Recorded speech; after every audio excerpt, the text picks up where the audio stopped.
everyone. Welcome to Ascension. We're on episode 15.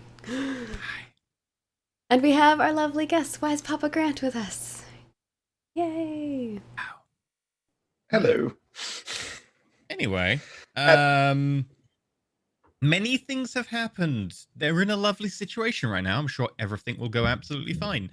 But let's go through everything up until now, in terms of, announcements and stuff before we actually get into the actual thing itself. Today's support is Finley Shards. Finley Shards, thank you very much for sponsoring their inevitable demise. There we go. Thank you very much, Finley. Patreon post. Finley's NPC here to submission. help us survive. That's what Finley's here for.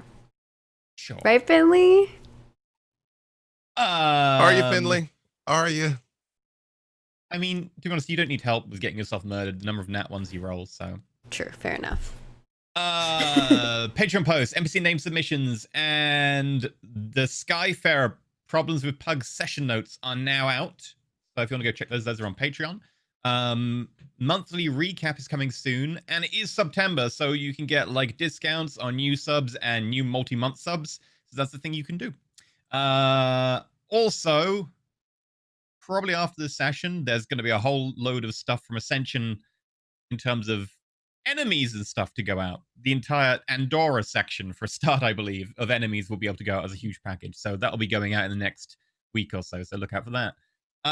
Assuming, they don't die or end up just barricaded until next week, which is entirely possible. That's not dying. Sounds good to me. Just putting off your inevitable demise. You need food. Zombies don't. Anyway, if you want to support the show, you can do some number of ways. You don't need food. That is true. You just need friendship. Zombies won't be your friends. I'll just murder all of them. Do we know? Has anyone attempted to be friends with the zombies? Maybe there's a spell, zombie friendship. Love. It's like animal friendship, but for zombies. Let's be honest. If anybody's gonna have zombie friendship, it's gonna be a druid. It's not gonna be a cleric. It's gonna be a druid. It's like you're of the earth, I'm of the earth. Plants like dead things. They need them to grow. Oh, forbidden love. I love it. I love a good love story. Still, I'm into it. But I will say that the Discord was being a little sassy with me the other day. Yeah. Not sassy, but they were like telling me that my grandpa was dead, and that's not very nice. The arguments were compelling. I'm a little bit concerned. He died, so my cat. The cats are not happy. I don't know if the chat can hear the cats, but yeah, my cat is yelling in the background.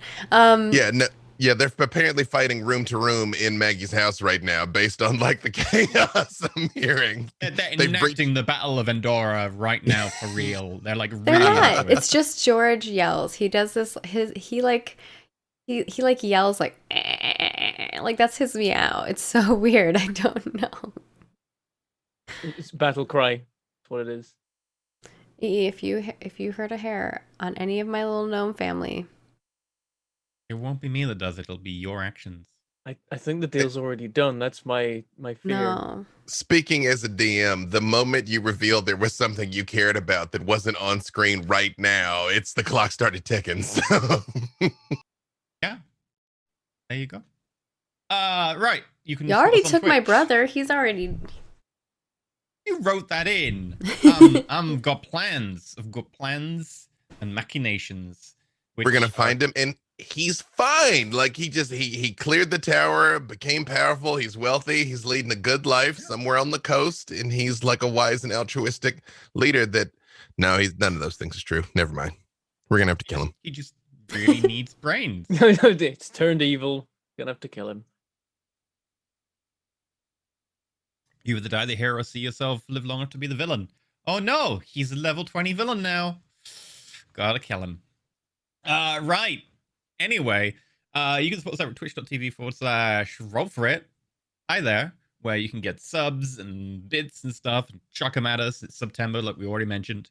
There's also like VODs and stuff that go over to YouTube. If you want to go check those out, you can go to YouTube and you could be a YouTube member over there, which is a thing. That's some emotes, not as much as Twitch, and you also get access to the Discord, just like Twitch. You can do that.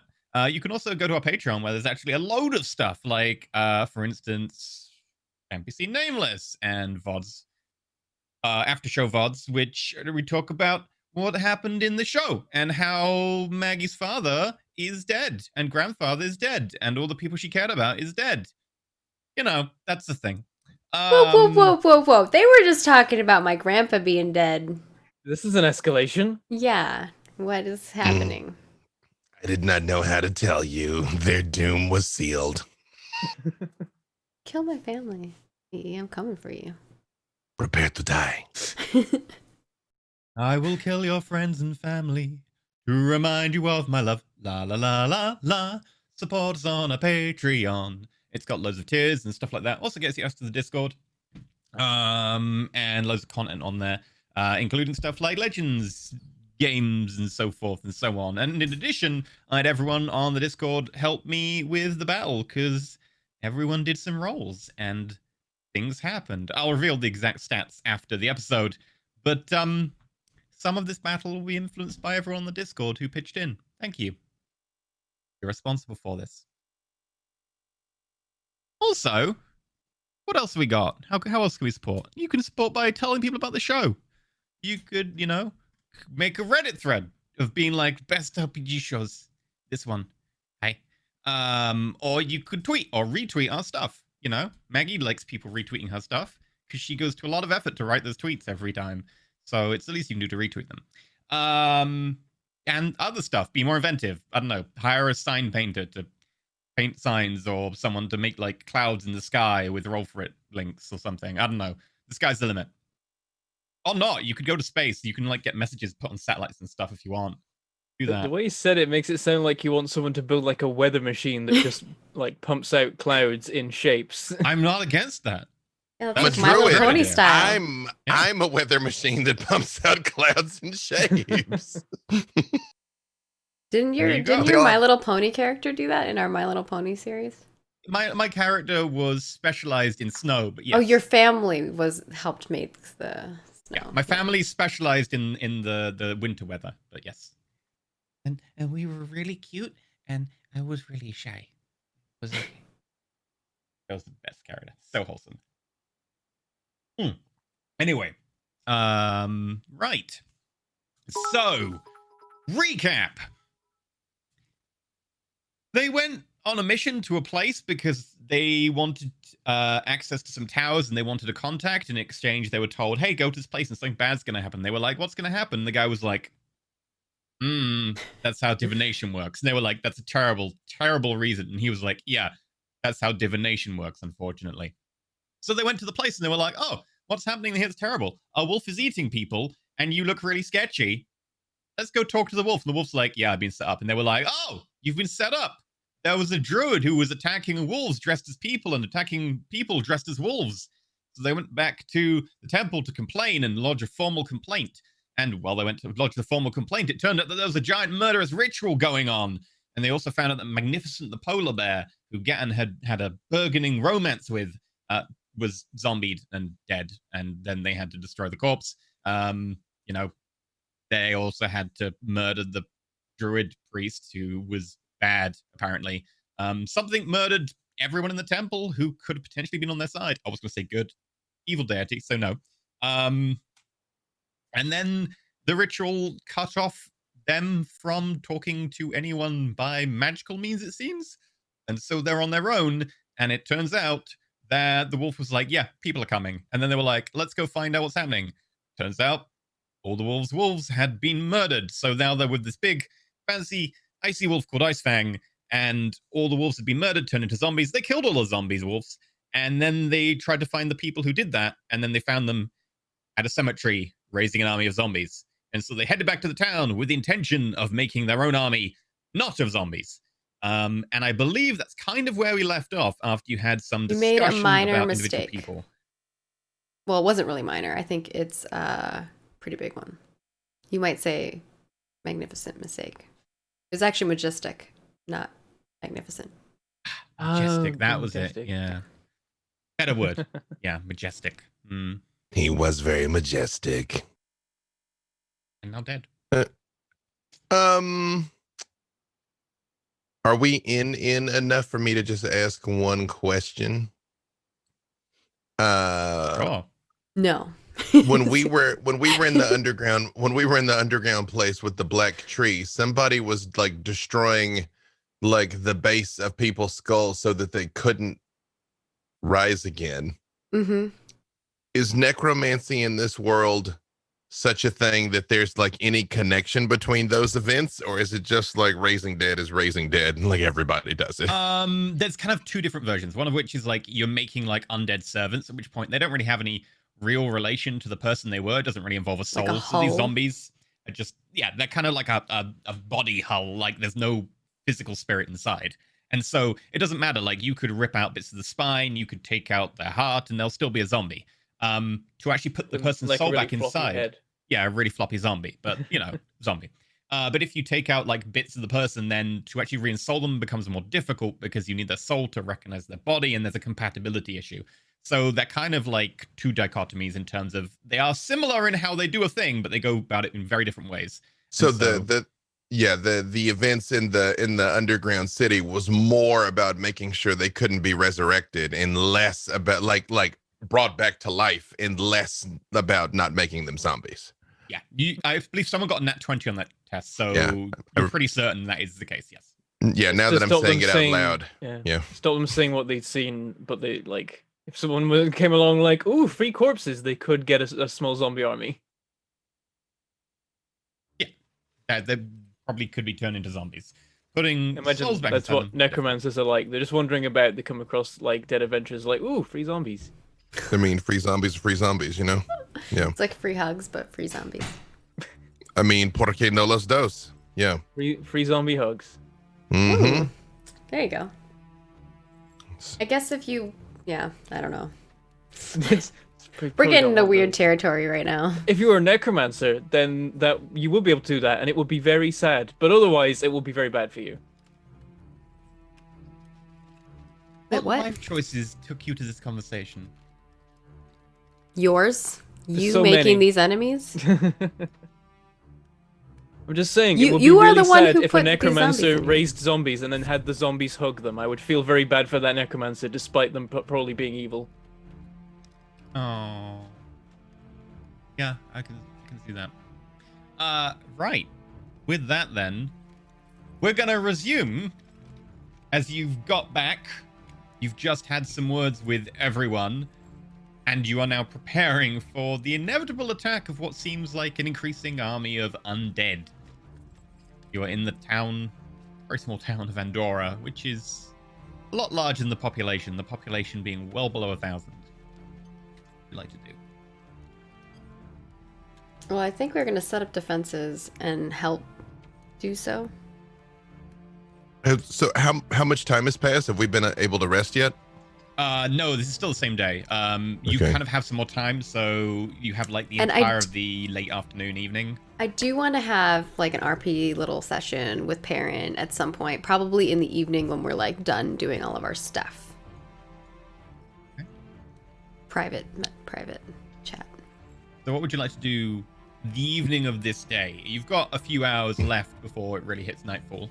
Is Ice Fang still with us? Yeah. I want to say to Ice Fang, I apologize for the loss of your pack. They died gloriously. Are there any other animals in the forest that might be able to assist us, or you need help evacuating?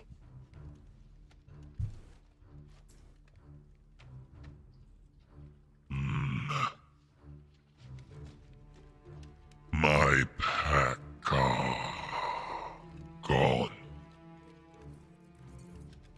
The animals are nothing but prey who are left. Would you assist us in defending this city? Or do you feel your debt is settled and you intend to leave?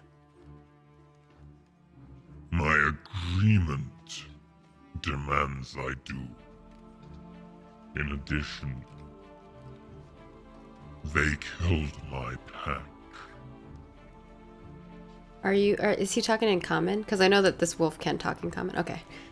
Just if it was just a private chat, then I couldn't be part of it. I think Arena's just like, I don't know what I would do. If my pack was killed. EE. You would get revenge. I would laugh.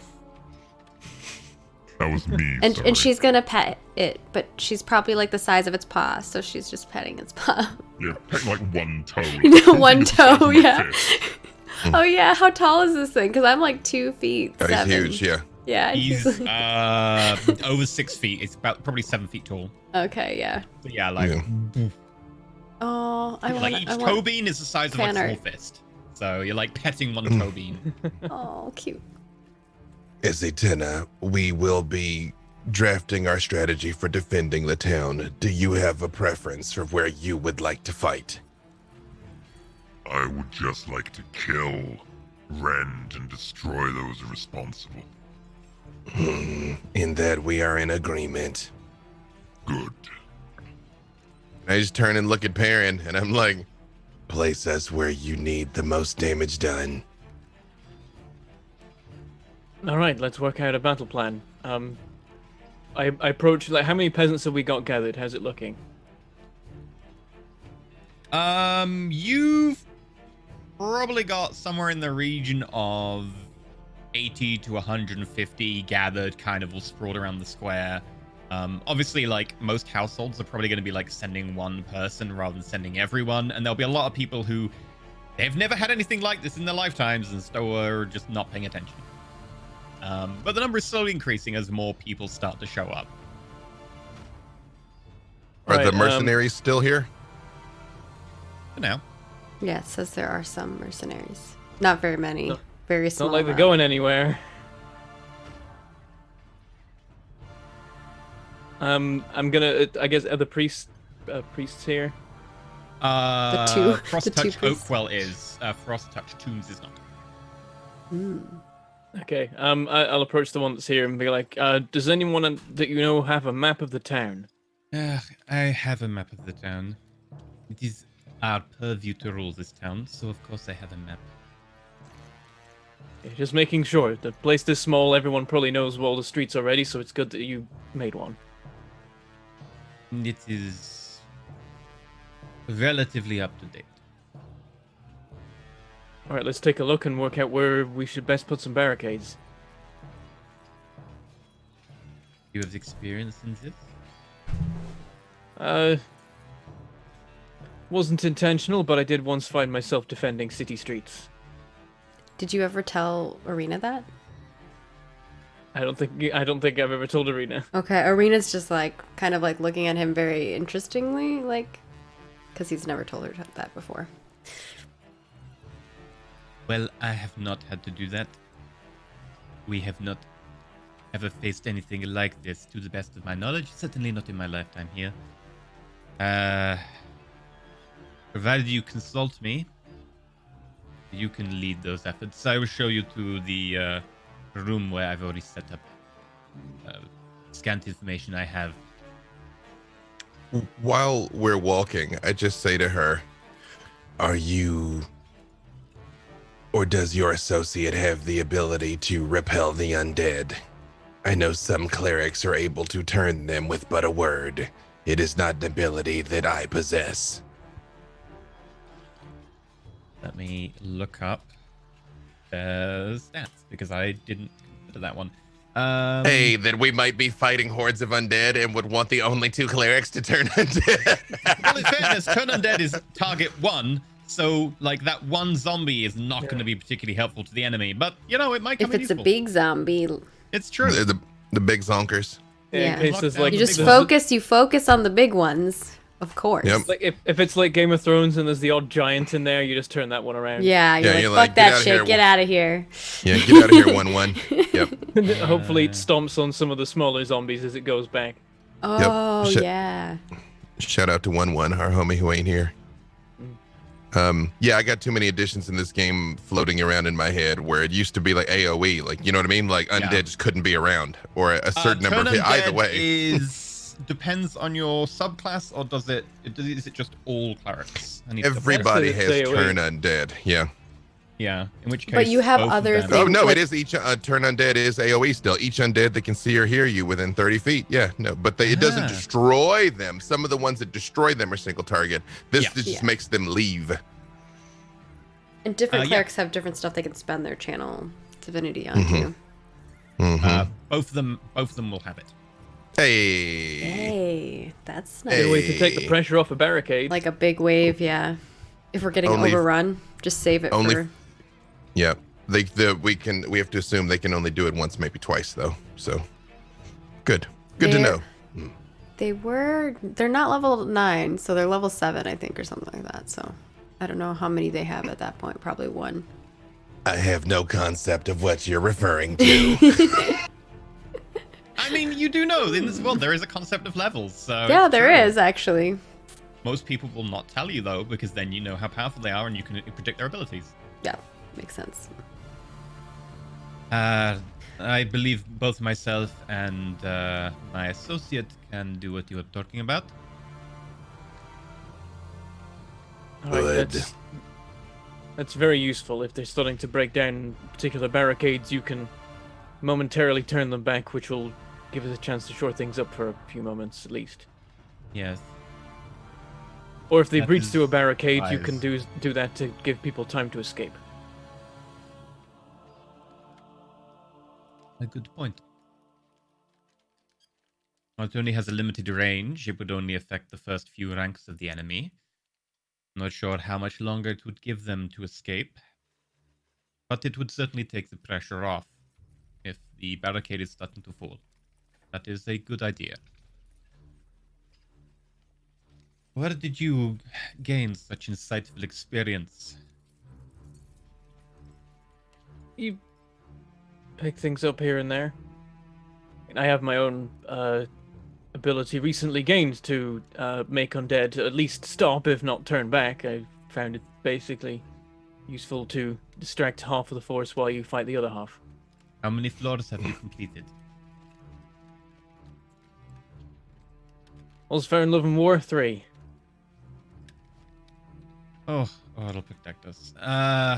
Very well. Here is the room. She gestures you into a room where you can see, like, there is a nice table in the center, almost see-through. There's a just slight gleam of, like, a bluish tint to it. Chairs up to the side, also made out of ice. Both of them backed with, like, a thick, like, coating of snow, despite the fact it's indoors.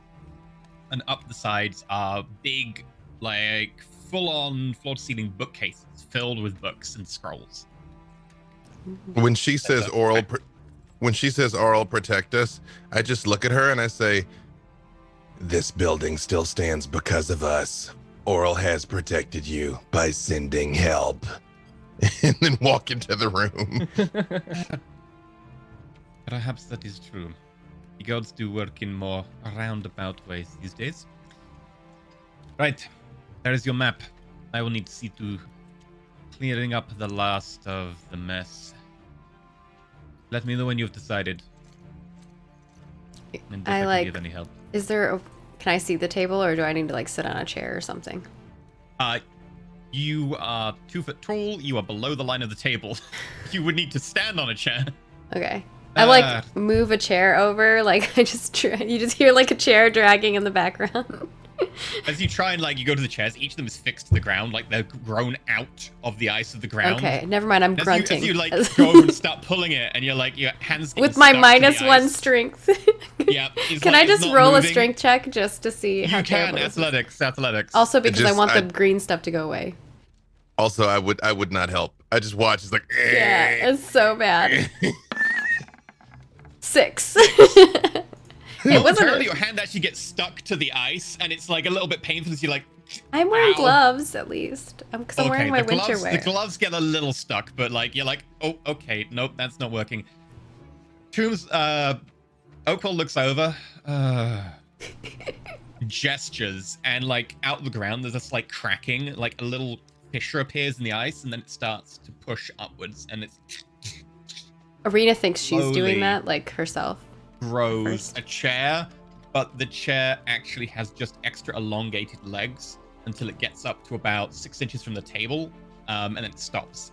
And then along the side where the legs go down, starts ingrowing like bars, almost like a ladder. Ooh, fancy. Okay, so she made like a full new table chair. Okay. A Arena will useful be like- ability. I suppose if they get as far as into the temple, you can make some spikes. Slowly, but yes. It's one of the reasons why this is quite a defensible place. I appreciate you raises an- making me the chair, though. And she like climbs up the chair and sits in it. Looks at the map. That raises an important question. They've taken the time to sail over here, nullify your defenses, and hide their numbers. What is it that they want in this town? Is it this temple? This temple is the only interesting thing in town. Everything else is just another backwater. Very provincial. But what in Right. this building would be of use to a powerful necromancer? We have a vault where we keep some of our older artifacts. Not even I have access to that. And as far as I'm aware, it is still underlocked. It is not open, and it will not be opened for quite some time. Does anyone have access to this vault now? No one alive. Ah. It's a shame that there might be some useful artifacts for battle in there. Also, that is not an obstacle to a necromancer. Are the bodies of the people who could open it interred anywhere nearby? We have dumped them into the pool. I look at Perrin. We should destroy all those corpses. But they're in like the ice pool, right? Like we can't do that. Those I- are the bodies of the sacred priests who fought and died defending this land, and you want to destroy them. yes. The Our alternative enemy. is potentially having to fight the sacred priests of the temple. Yes, and I'm sure they would not wish to be manipulated in such a manner. Make a persuasion roll with advantage, Perrin, because Gan's helping. Ooh, nice. I was Also, you have afraid you quite a were about. persuasive argument. Didn't 15. you see Game of Thrones, bitch? Burn those bodies. The advantage was good, otherwise that would have been a natural one. She looks over at Gatton more than Perrin on this. The practicalities seem to be more important. Well, I guess someone of your age has some experience with these things. Very well. I'll make sure all the higher ones are properly dealt with. Thank you. Anything else? Or can I go about my business? We'll take a look at the map. Very well. I'm gonna lean in when she leaves and be like, But really, who do we think is coming to attack this place? Who would want it? I suppose either this dead god isn't quite dead and has some enemies that want to finish the job, or it's what's in the vault. I realize that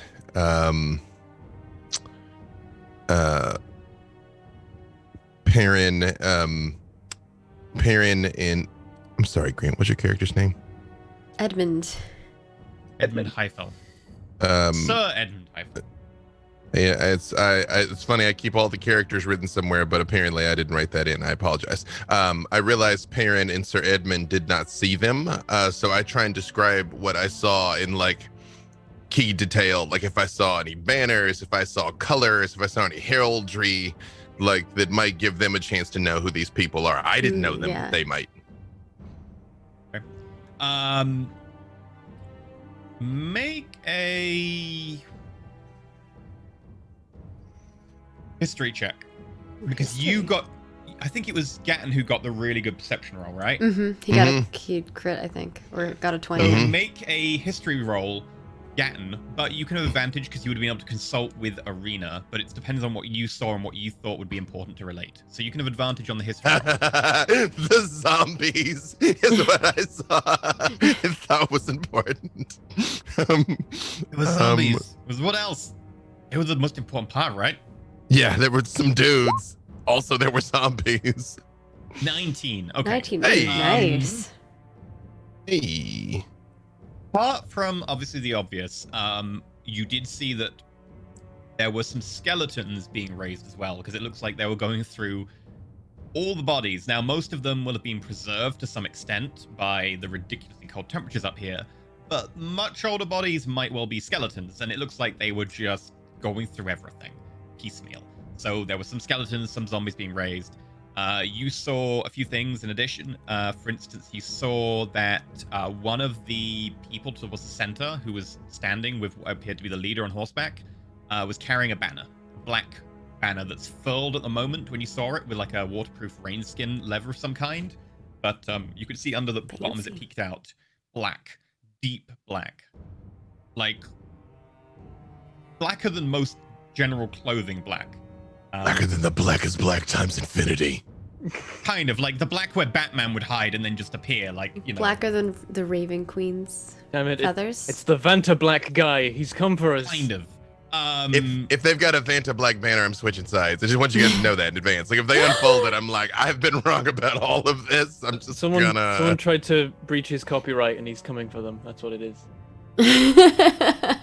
You also noticed that most of the Core 6 who you saw, who seemed to be vaguely humanoid and not undead, as far as you could tell, they seemed to walk around with purpose.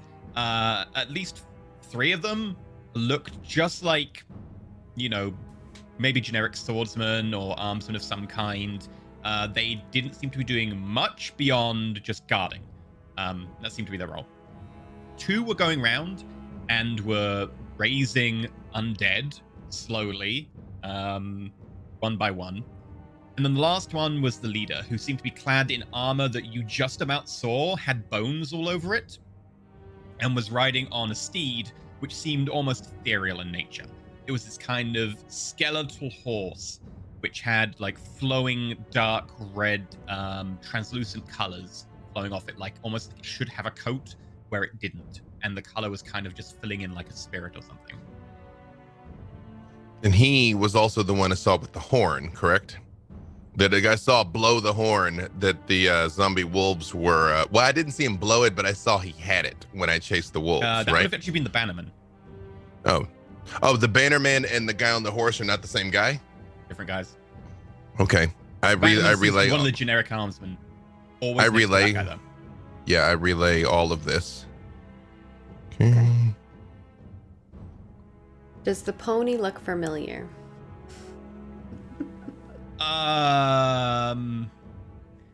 Everyone on that information, you can make a history roll. The Ooh. pony didn't really look familiar. Some sort of weird skeletal spirit horse thing. Give it a go. 24. Not a crit, but I would like to tip my hat. With a 24, you do remember, Arena, about some legend or myth. Very, very old. I love At stories.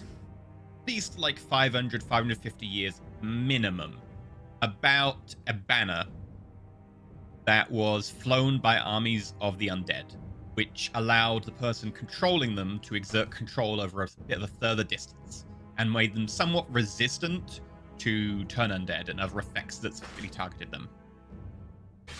I share this information, and that is probably horrifying to all of us. I actually apologize. My sound wonked for just a second, and it seems like you just revealed something important. What is it that you said she knows? Sorry, I Oh, apologize. She just contacted her grandfather, and he was like, Oh, I can do it in fine. RP then. Do it in RP, because like you know this internally. Yeah. I've heard a story about that banner. It looks familiar. What it is not going to be a good thing for us. In those stories, they allowed the creatures to negate the effects of spells, like our friends here at the temple. Oh, good. Super zombies.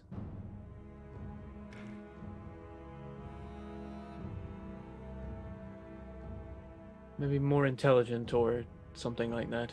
What? Maybe we can get the banners away from them. Yes, I believe Distract that the banner. bannermans. Or maybe That take them banner- down and then steal the banners.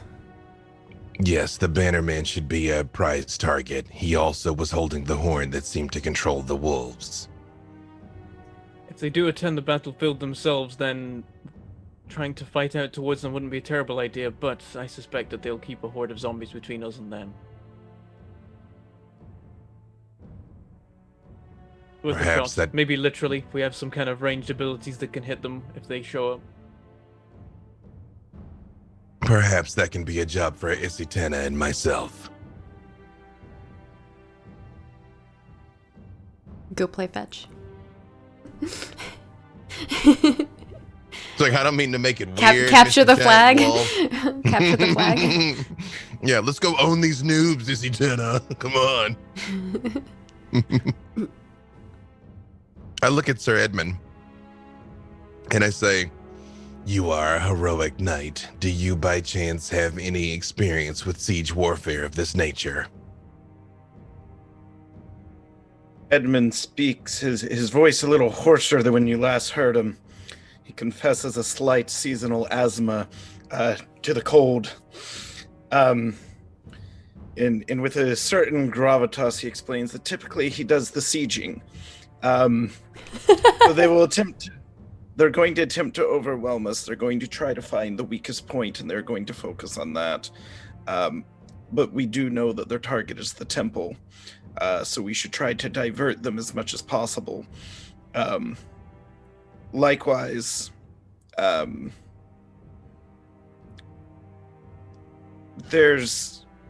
you have many puppets, there's typically a puppet master. They'll be well guarded, but we are also clever and crafty. If we can find the puppet master, cut the strings, all the puppets drop.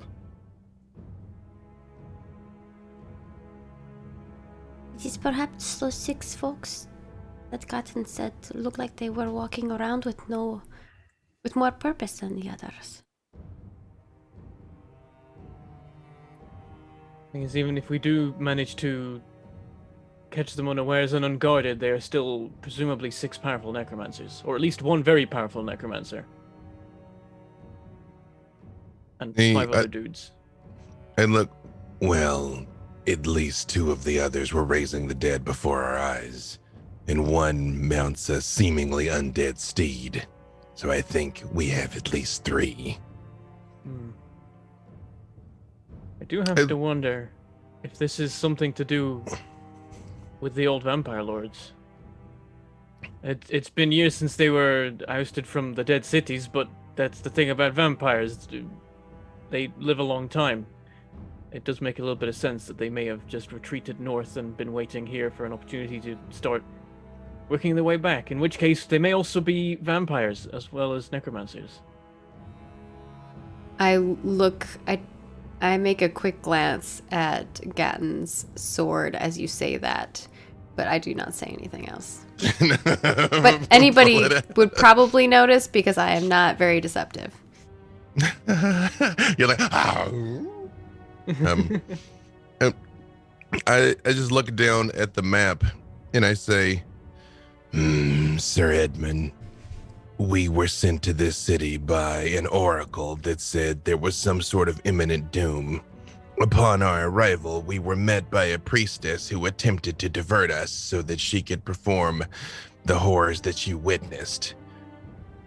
I'm still not sure if the oracle foresaw this calamity or somehow is participating in it by leading us here. Is there something we've done that might have made it easier for these people rather than more difficult? I wouldn't think so.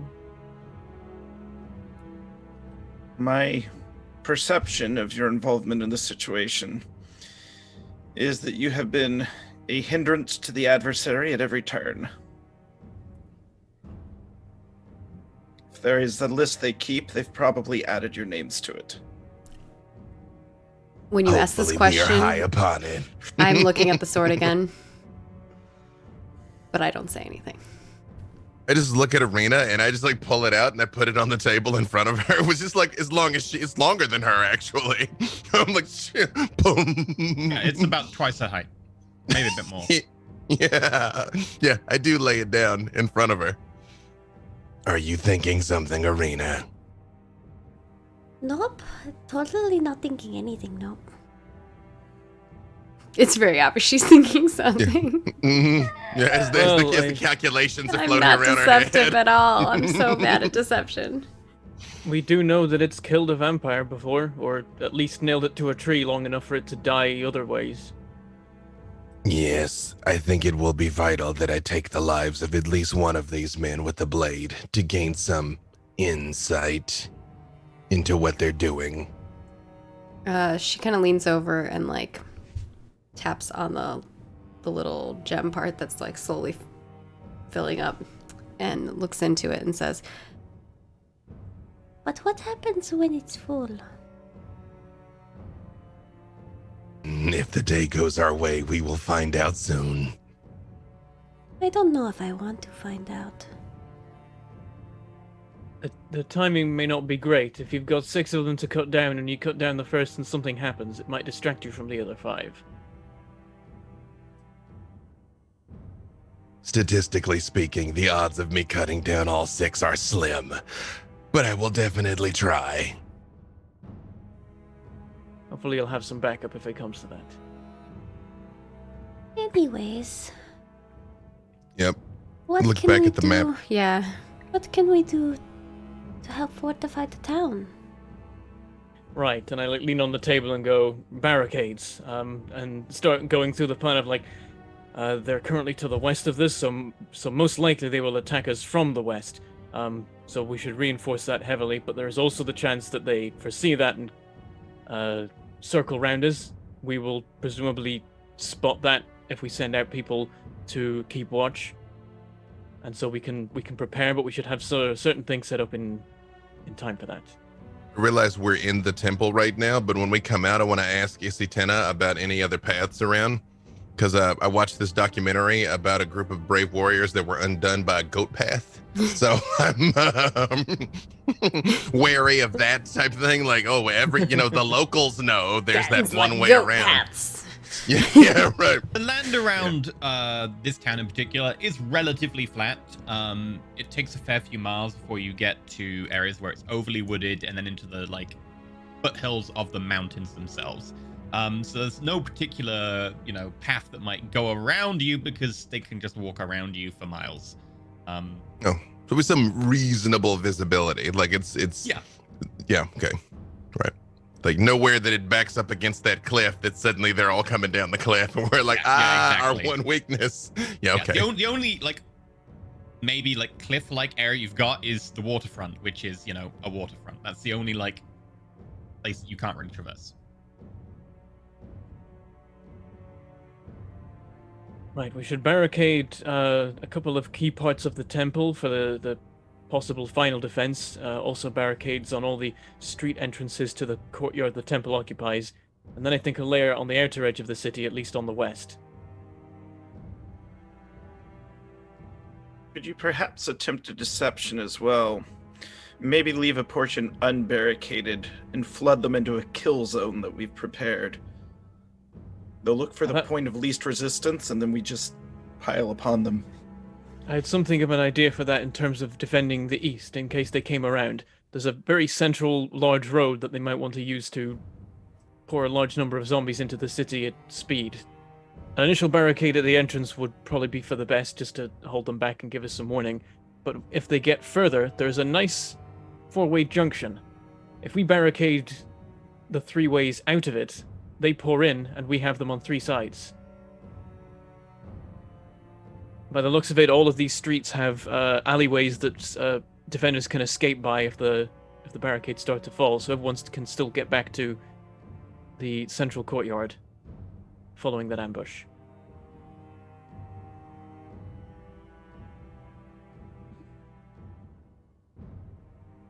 I also have an idea for the docks, and I point out like that there's a street from the west that like runs along the edge of the water.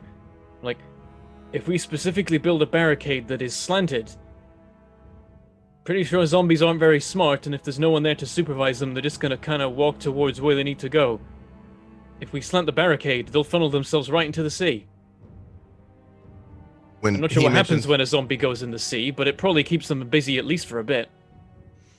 When he mentions the waterfront, I like tap that part of the map and I say, the Achillean had heavy long-range weaponry. Perhaps the ship could be positioned off the coast to act as a sort of platform for our heavy weaponry. You remember that they were almost out of ammo in that fight.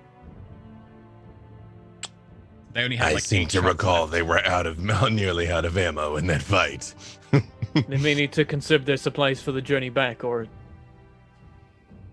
I could maybe Still. set up some traps, though, in some of these funnel locations. Excellent idea. I can ask Freedom and Independence if they would be willing to help defend this town. They might choose to. Of course, they cannot be forced. Well, I guess we'll see, Well, see how they've- much they care about their self-preservation. We could use the help, though. Oh, yeah. least- This town is not very many people who are soldiers. I mean, to be fair, I'm not really a soldier either. But you are a veteran of many battles. With the boats in the harbor, was there some way to get those not fit for fighting to safety? Those who cannot hold a sword. 1, we do not wish them to die, and 2, if they do, we have only bolstered our enemy's ranks. We could take shelter in the temple. That way they would only fall if we all fall. Or perhaps we could have them positioned on the dock so that if all else fails, the boat can pick up survivors and make off with who they can. Won't be many. I think your temple idea is superior. Being pinned against the water with an oncoming zombie horde would be a terrible way to die. Temple it is, Also, though. temple it is. We And should I probably actually try to find any armory or weapons that they have here and divvy those out as well. Hmm. Perhaps I can help with fortifying those. Hopefully I they have actu- something. actually stand up and like grab my sword and I just say, I will go and talk to Freedom and Independence and spread the word to the common people. However, we will need a sign for when we need to fall back to the temple. How about we just yell retreat? I believe there will be a good amount of yelling. When I turn and I do go and I just start telling the common people we're gonna hide the people who can't fight in the temple, and I do go to the boat to see if Freedom and Independence are still nearby. Make a quick persuasion roll for seeing if you can tell people to hide in the temple.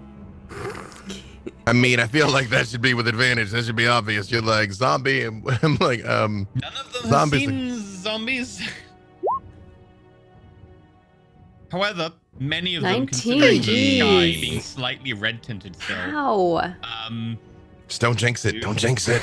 You start heading towards the temple, at least, you know, at the very minimum, to see what's going on for themselves and to find out if the temple has any more information. I mean, in my standard way, I very much am saying things to them like, there's far less, your grisly demise is far less likely if you take refuge in the temple during the impending battle. You know? well, it's almost like intimidate because they're like, Yeah, oh, crap, right. okay. Yeah, you are clearly no longer capable of swinging a sword effectively. Hide in the temple. No. Oh dear, I better get a move on. This old man like turns around. So I would have a question. During my time at the temple, did I notice any choir or musicians or any bells that could be rung or anything like that? There was in one of the it doesn't really have towers per se, but in one of the spires, almost this large crystal that comes off from it, there is a crystal that is suspended and fills up almost the entire chamber. And just the bottom of the crystal is visible inside the main hall. What normally happens is to signal the start and end of days is that they will effectively cast thaumaturgy at the bottom of the crystal, and the crystal will resonate in the chamber, and it will create that kind of almost wine glass sound when you put your finger around the edge of a wine glass around the entire town. Yeah, if we could convince them perhaps to sound the crystal if it's time to retreat to the temple, if we wanted them all to flee then, to fall back if needed. Perhaps the first time it's rung can be the call for everyone to retreat to the courtyard from their further out positions, and then the second time it's rung to get to the temple entrance.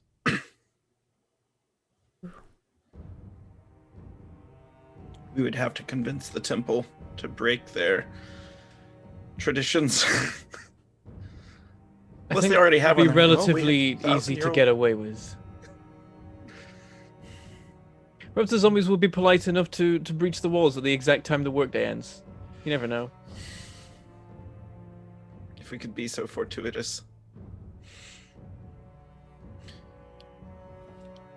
Is there anyone among us that can create a brilliant light or an illusion of any sorts that would signal the crystal sounder to perform their task? Only with spell slots, but maybe. I say in different words.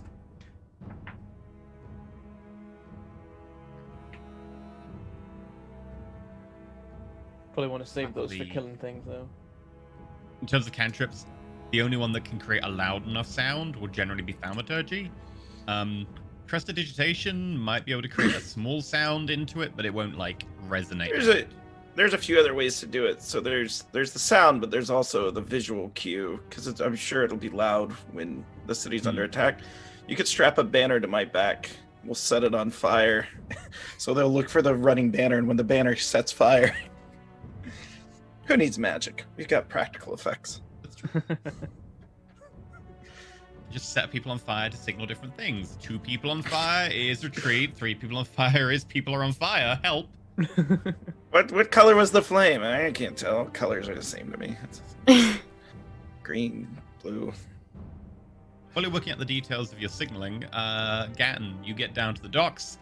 The boat's still there. There's now a number of sailors on board who all seem to be very impatient. You can see them not doing much.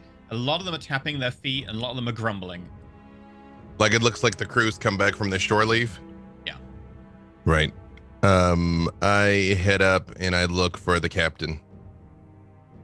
The captain probably spots you as you start to walk up the gangplank. Comes down. Captain Frostbrook.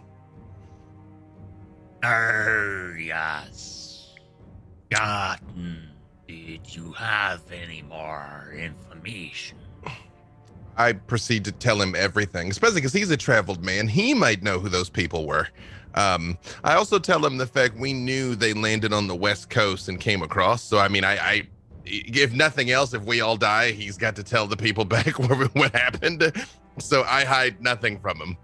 I'm like, have I got a story for you? Blah.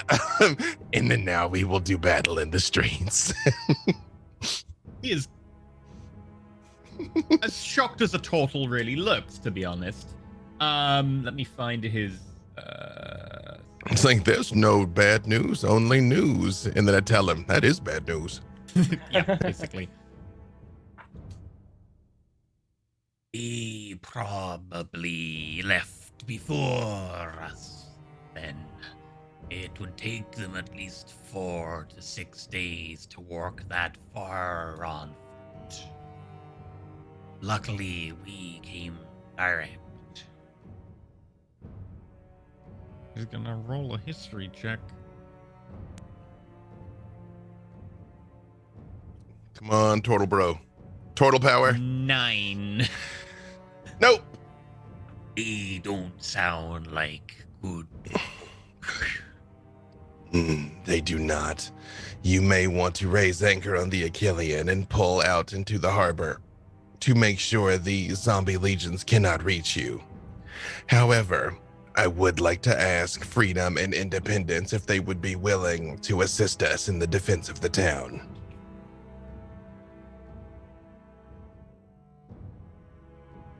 That's an odd request. But granted, but you let them make their own mind. Of course. As for pulling out and leaving, we were planning on doing that. We were going to wait to see if you wanted to leave first. Absolutely. However, the day must be won first. Right. We'll give you a little longer to think about it. Freedom! And goes over to try and find Freedom Independence. It takes about 30 seconds before like you hear clomp, clomp, clomp from stairs down below, and both Freedom Independence start making their way towards you. A bit more subdued. Like you see their body movements and so on are a lot more controlled, almost robotic. They both walk up to you, straighten themselves, and there's a slight whirring of little servos. Again, I tell them. Me help. Do they sound different when they talk? Only slightly. Not huge. I, again, tell them everything, and I just say, now we will fight to save these people. You two have recently discovered the wonder of your own freedom and independence and self-determination. You may choose to raise swords to help preserve that for someone else. You, of course, do not have to, but you may want to. Why would we do so? Because that's what heroes do. Are we heroes? You are if you act like you are. Heroism is about action and sacrifice. Interesting. There we go. Maybe a bit intense. But to say, just went through Warforged puberty right in front of me. His base dropped.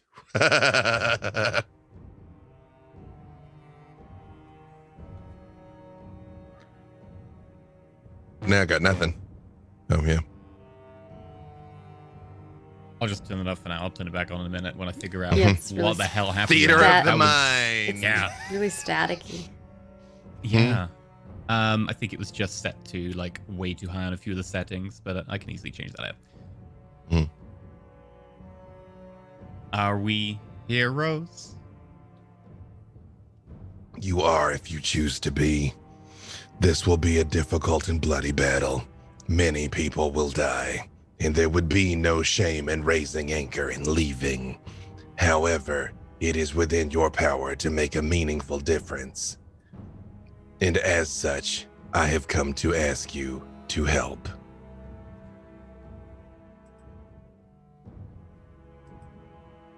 Make 2 persuasion rolls for each of them. Well, 2 persuasion rolls, 1 for each of them. Got it. Do you want me to just roll with advantage, and we'll say the one on the left is freedom and the one on the right's independence? Gambo.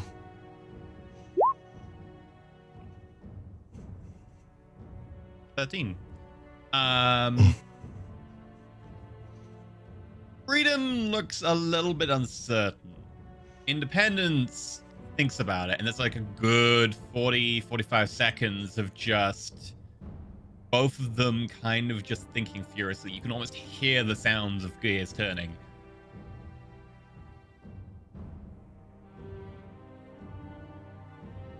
It would be more interesting than the life we've led so far.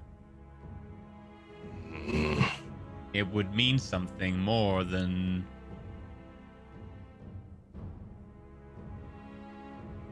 It would be a choice. were you to assist us, I could see that you were stationed somewhere near this side of the city, so that if you chose to flee, the Achillean would be within easy reach. The Achillean is going to leave before that happens. I lean in slightly and I'm like, it can only get so far without you.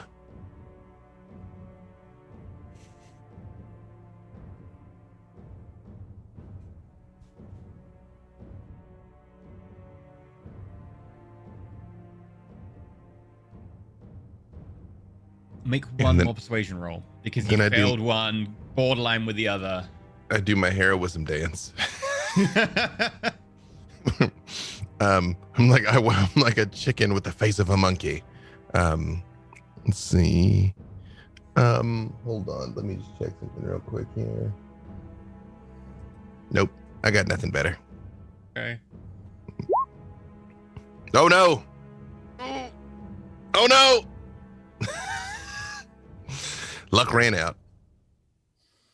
Choosing to stay here would be a choice that you brought us, just as choosing to stay with Captain Frostbrook is a choice that we were brought to by him.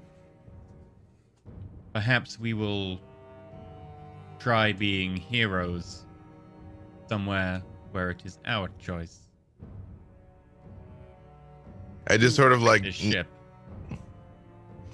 I just nod to them and I say, should I fall, please tell my story. And I turn and leave. Should have brought one of the charismatic folk with you. We have established many times over there's no correlation between having a skill bonus. Yeah. Technically, Gatton it's has supposed to be built up higher. such goodwill with them that the DC is much lower for Gatton. Unfortunately, the DC on that last roll was 10. It bees like that. Yep. You have Ice Fang, you have 2 priests, you know, can't win them all. They salute you as you leave.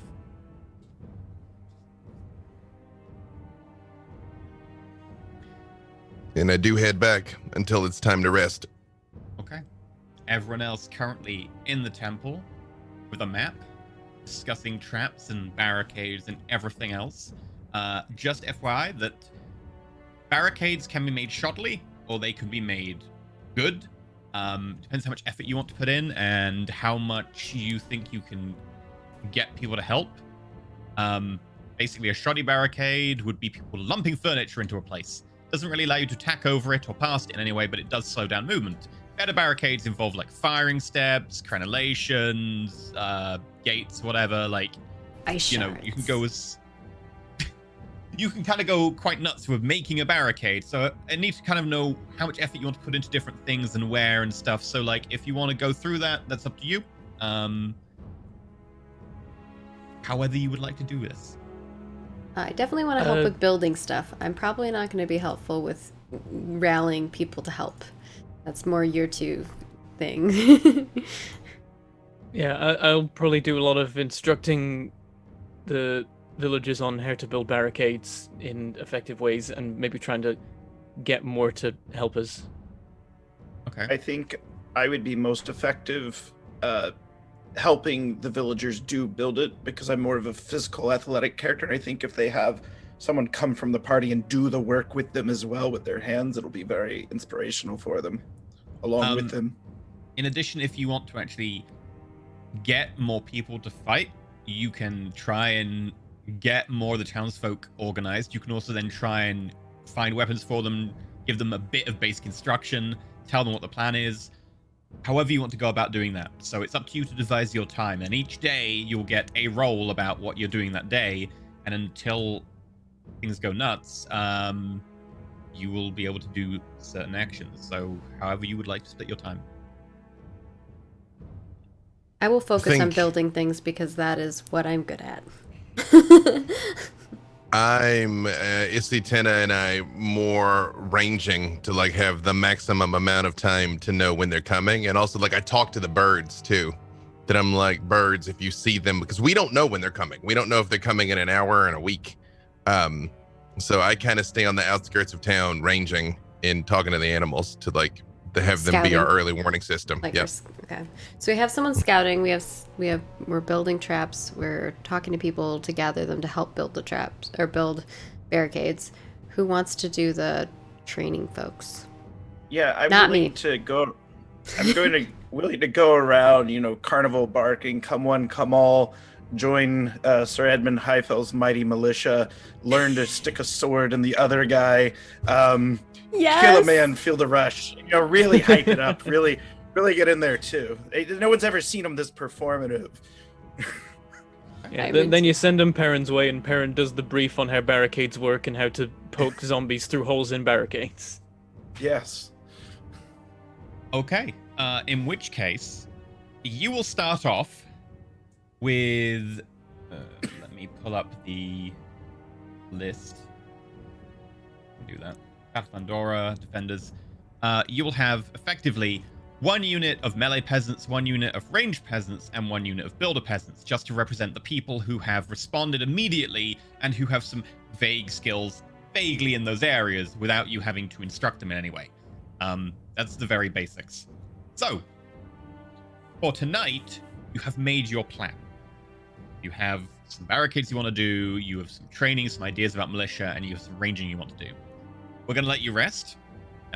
Regen all your health, regen 1 hit die, except in Gatton's case where you regen no hit die.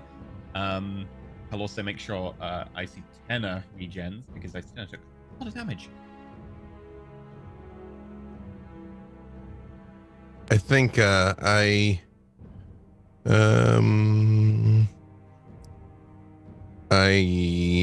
hadn't used my spells, so worst case, before I rest, I can heal him a few times too. So Yeah, I mean, he heals on a long rest as well, so he can heal overnight. The next day, I think we'll start off with... I wanted to chat with Perrin before the next day. Mhm. I did So request that night, as you're all going back to the Airbnb equivalent that Sir I forgot Edmund about has... the Airbnb. is it an Has Air rented. D&D? Air D&D, D&D. there we go. Oh, I was gonna say good it's an ice job, B&B. Gatton. It's probably actually branded as like an ice B&B. We can call it an Air D&D, but what it is an Airbnb, where you go and as you're starting to all turn in, Gatton, goes to sleep in the sentry mode in the main room. Icy Tenor starts ranging around the edge of the actual city for a few hours before, gonna turn in. Probably gonna turn in right in front of the temple. But you're in the same room, so I guess you just pull your bed slightly closer, and then you turn over sleep, slumber party style, and you see Perrin trying to get to sleep next to you, and this tiny, as you open your eyes, you're like, what's the noise? You see a tiny little gnome right in your face. Yeah. Not as creepy, jeez. Arena's just like, You didn't tell me that it was going to be so dangerous. This whole adventuring lark? Is it normally like this? Well, to a certain degree, the danger is kind of supposed to be self-evident. But I will say I wasn't expecting to defend a frozen city far to the north from a zombie horde with no real chance of escape. So it's worse than I thought. That's for sure. I never realized how much trouble you went to get all of those trinkets and things that you brought to our shop. Well, that was before I'd ever been in a tower. That was mainly just scavenging scrap that other people had already had their chance to pick the best parts out of. But you It said was that. relatively safe. But you said that you have made battle plans before. I did not know that. That was before then. Before. What is then?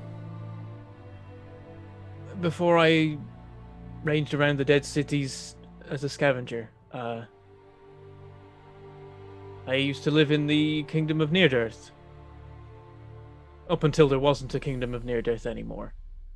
Does this put context together for me in regards to Perrin and Edmund?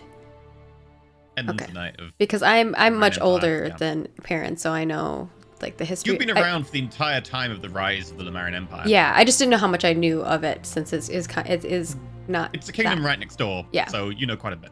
Okay, cool. I guess from your perspective, the fact that like the dead cities don't border the Kingdom of Near Death on the south is something you probably still forget from time to time and have to be like, wait, no, that's Lumarian these days. Yeah, when you say that last line, then I think Arena goes, Oh, that makes more sense now.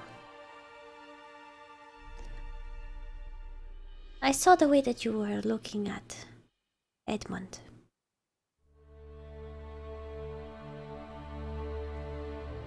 At the end, we defended the city of Near Death from people like Edmund. He seems like a nice guy, though, and he's helping us now. Maybe things are different.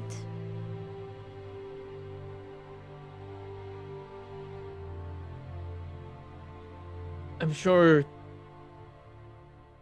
he thinks himself to be the good guy. Noble knight doing noble things for noble causes, but he also once took part in the sacking of a city. And I'm sure he didn't think much about the reasons why that sacking was ordered. Whether there was any merit to it, he just did it because that's what you do, and the Lumarian are who he serves, and they said invade it, so he invaded it. To be fair, suppose that is how most things go, right? You try to defend your land, and the others are trying to defend theirs. For their claim's sake, I guess. They didn't claim it because well, perhaps they did think it was theirs by some kind of right of sword, but they had no true claim. They invaded it because they wanted it. What do you It think wasn't a defense. What do you think your father is up to? Gatton told me.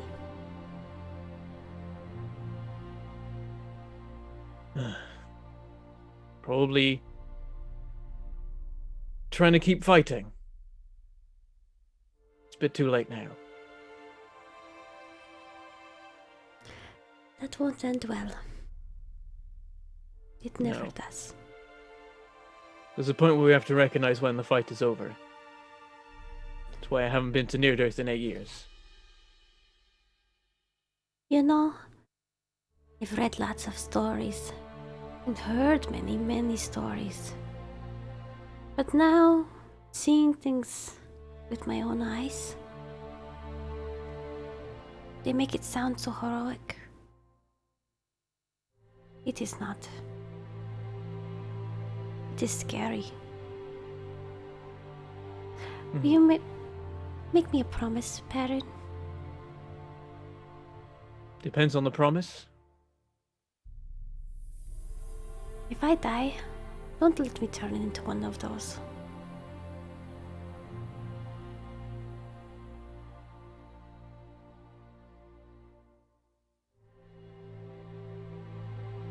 I'll try.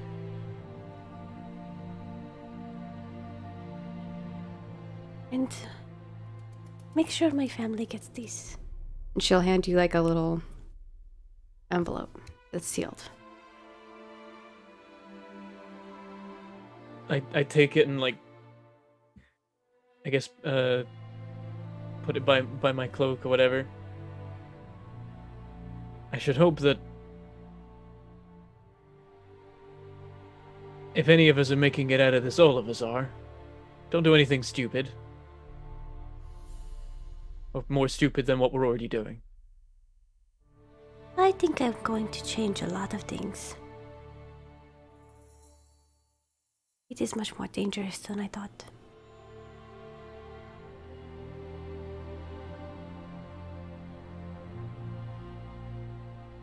I guess even though you are older than me, there are certain experiences that have perhaps sped things up for me. I'm sorry you had to do what you had to do, and that you had to go through what you had to go through. And she like gives you a hug.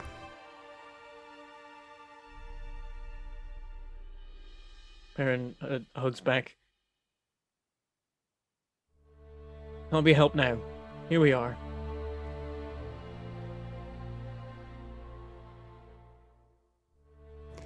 Let's hope this one goes better. It's a thing I haven't bothered mentioning to everyone else. I may have experience in defending a city street by street, but that time I lost. This time the enemy's more stupid, though, I think. Well, not all of them.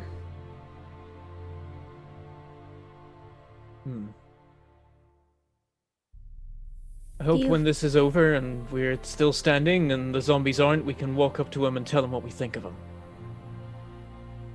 I would definitely like to give them a piece of my mind.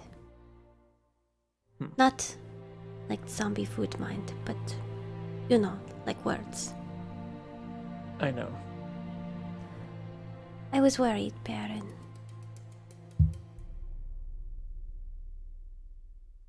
I don't want to lose you. I don't plan on going anywhere. I don't think anyone ever plans to die. Unless you're old like my grandfather.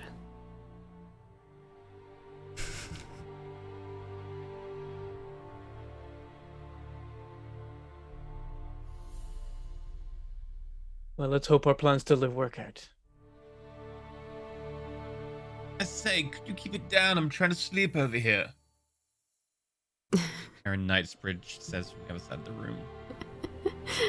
Arena Roll my eyes. gives Perrin another hug, hops back into her own bed, pulls the blanket around her like a little burrito, and then she kind of like opens her eyes again and looks over at Perrin and says, I mean it. I was very scared, and I thought I almost lost you.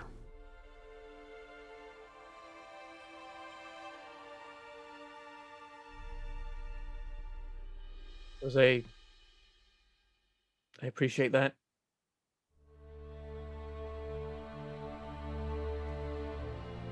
I care for you a lot, Perrin. and then she rolls over, bundles up.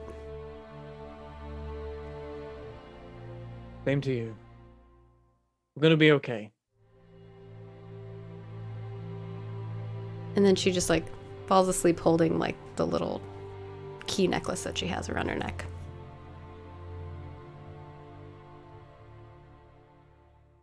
Perrin says this when Arena's facing away. Perrin doesn't look convinced himself. Sometimes you've just got to say it. Arena's like saying a prayer and like in her head and holding the necklace and falls asleep. A prayer to the Raven Queen. A nomrito.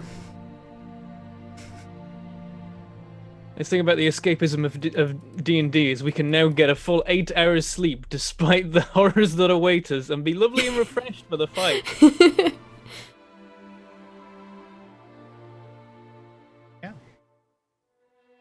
Aaron, Arena, roll me d20. Oh, no. yeah, I forgot about our weird dreaming problems. Even though I don't get you to like roll for me every night, they do happen most nights. 5. That's really low. I don't know if I want to roll low or high on this.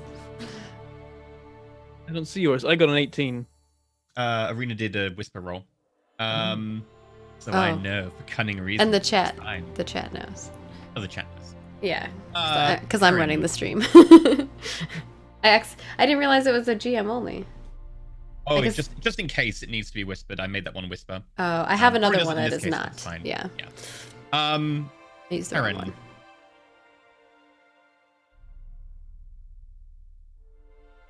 I'm going to give you some very vague fragments because that's all you will vaguely remember when you wake up. Person rising to their feet. Skin reforming, reforging. Glittering red and gold light filling in the creases before they snap back to being whole again. That's it. That's it.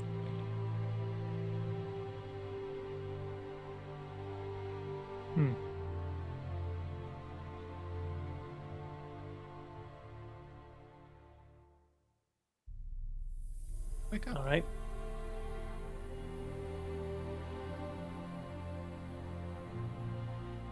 Vaguely morningish. The sun has risen, but as you look outside, the sky is still a little dark, a little red tinted. You can see the sun, but it's almost like it's through a filter. Yes, I do realize this is topical with San Diego right now. So Technically, you started describing this before it happened, though, so It you're is. It Yeah. is, legit. Ripping me off. you are an oracle, sir. You foresaw it. No, I'm just kidding. So I don't. Actually, I that don't effect dream. currently in real life is maybe a bit too strong for I what I had in don't mind. dream anything.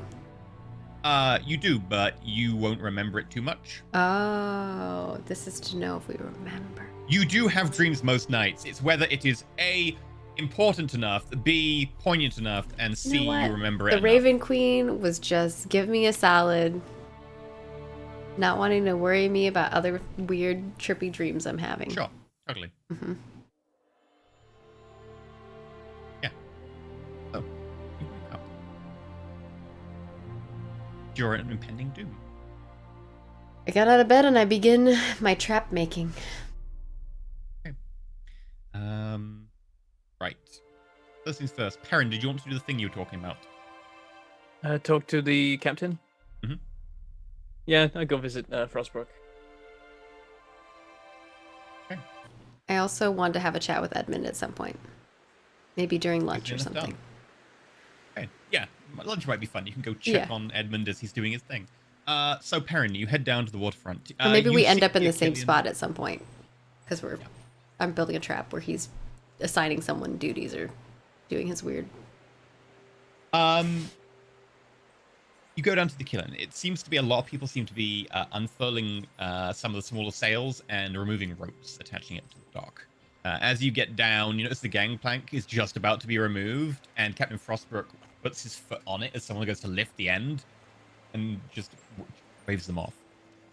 Aye, Erin, are you coming aboard? No need, but I wanted to ask for a small favor. Even that much. Speak.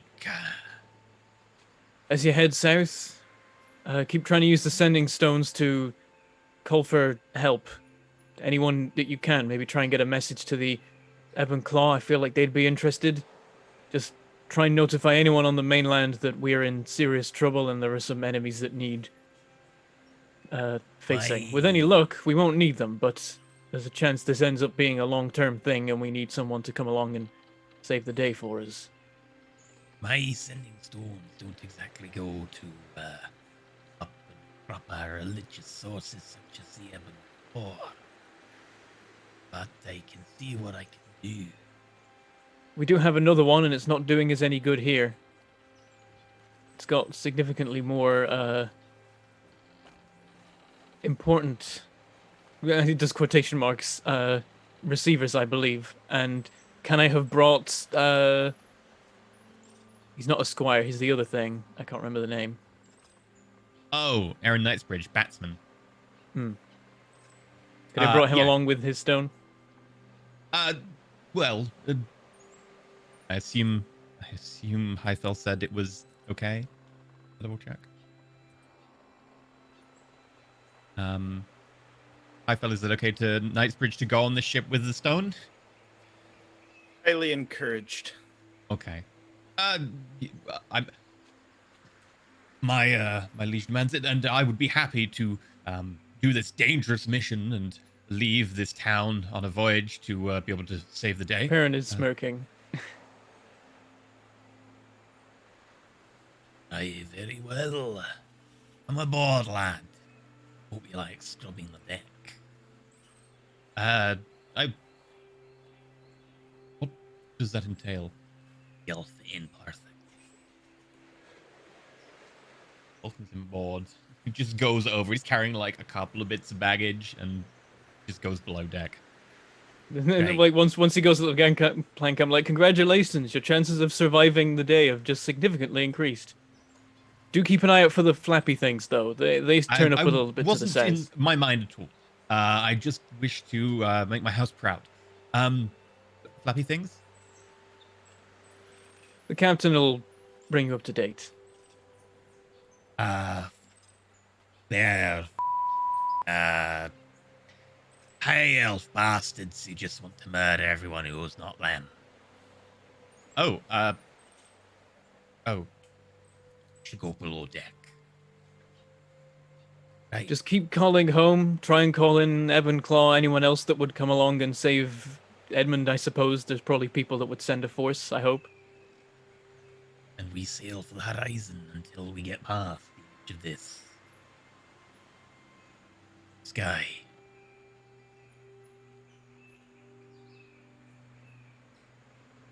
Good luck and Godspeed. Which god would that be exactly, Perrin? Whichever one we need. Well, she who controls the ocean is a fickle mistress. Well, let's hope she's got a bone to pick with whoever did that.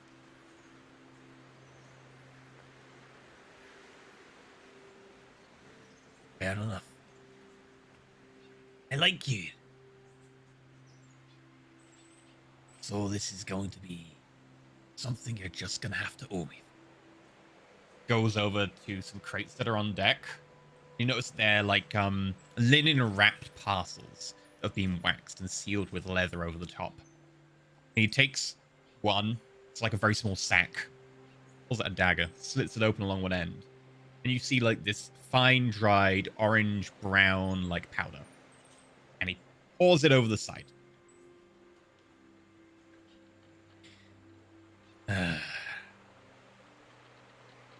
I hope that'll suit you, you bitch.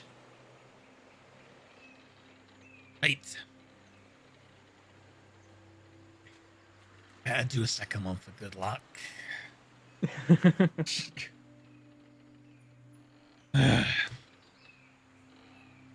There goes half my cargo. But one girl in a smuggling compartment. I have to put it on deck.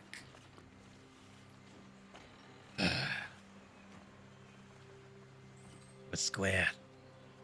Hopefully we'll get that backup you need. Tell the one in the smuggling compartment good luck, and it was good to know them. Would possibly have an idea, but I will. And may we meet again. You're okay, Perrin. One with high and mighty morals and codes. You're okay.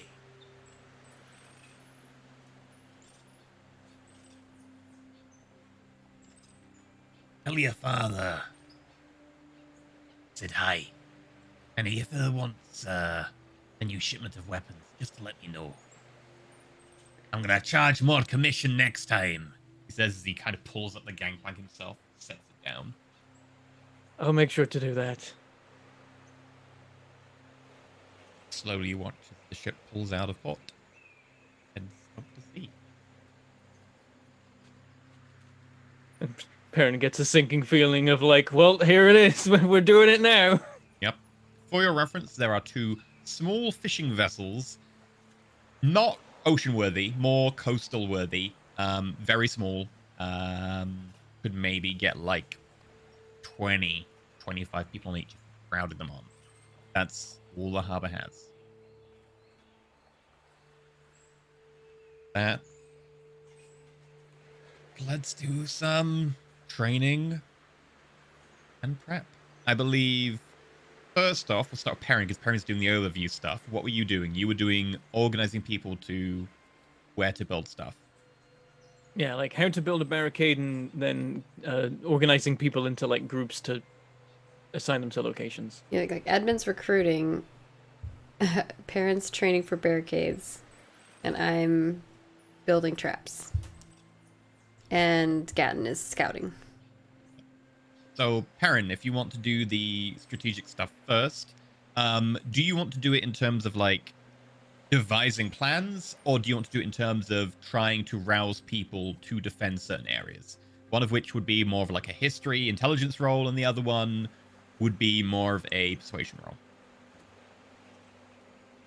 I feel like I'm more going to be about organizing and doing the strategy, and Edmund's going to be responsible for getting people motivated to fight instead of just dying. Okay. I'd say it's probably more raw intelligence rather than history directly. So give me an intelligence roll. All right, do 14. 14. Okay. With that, you have a rough overview of most of the barricades, and you can probably go and have a look at the locations for at least half of them in person today and get a vague idea of what it would take.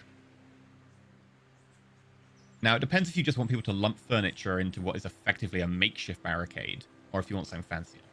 But in terms of lumping furniture, that could probably be done in a day or two.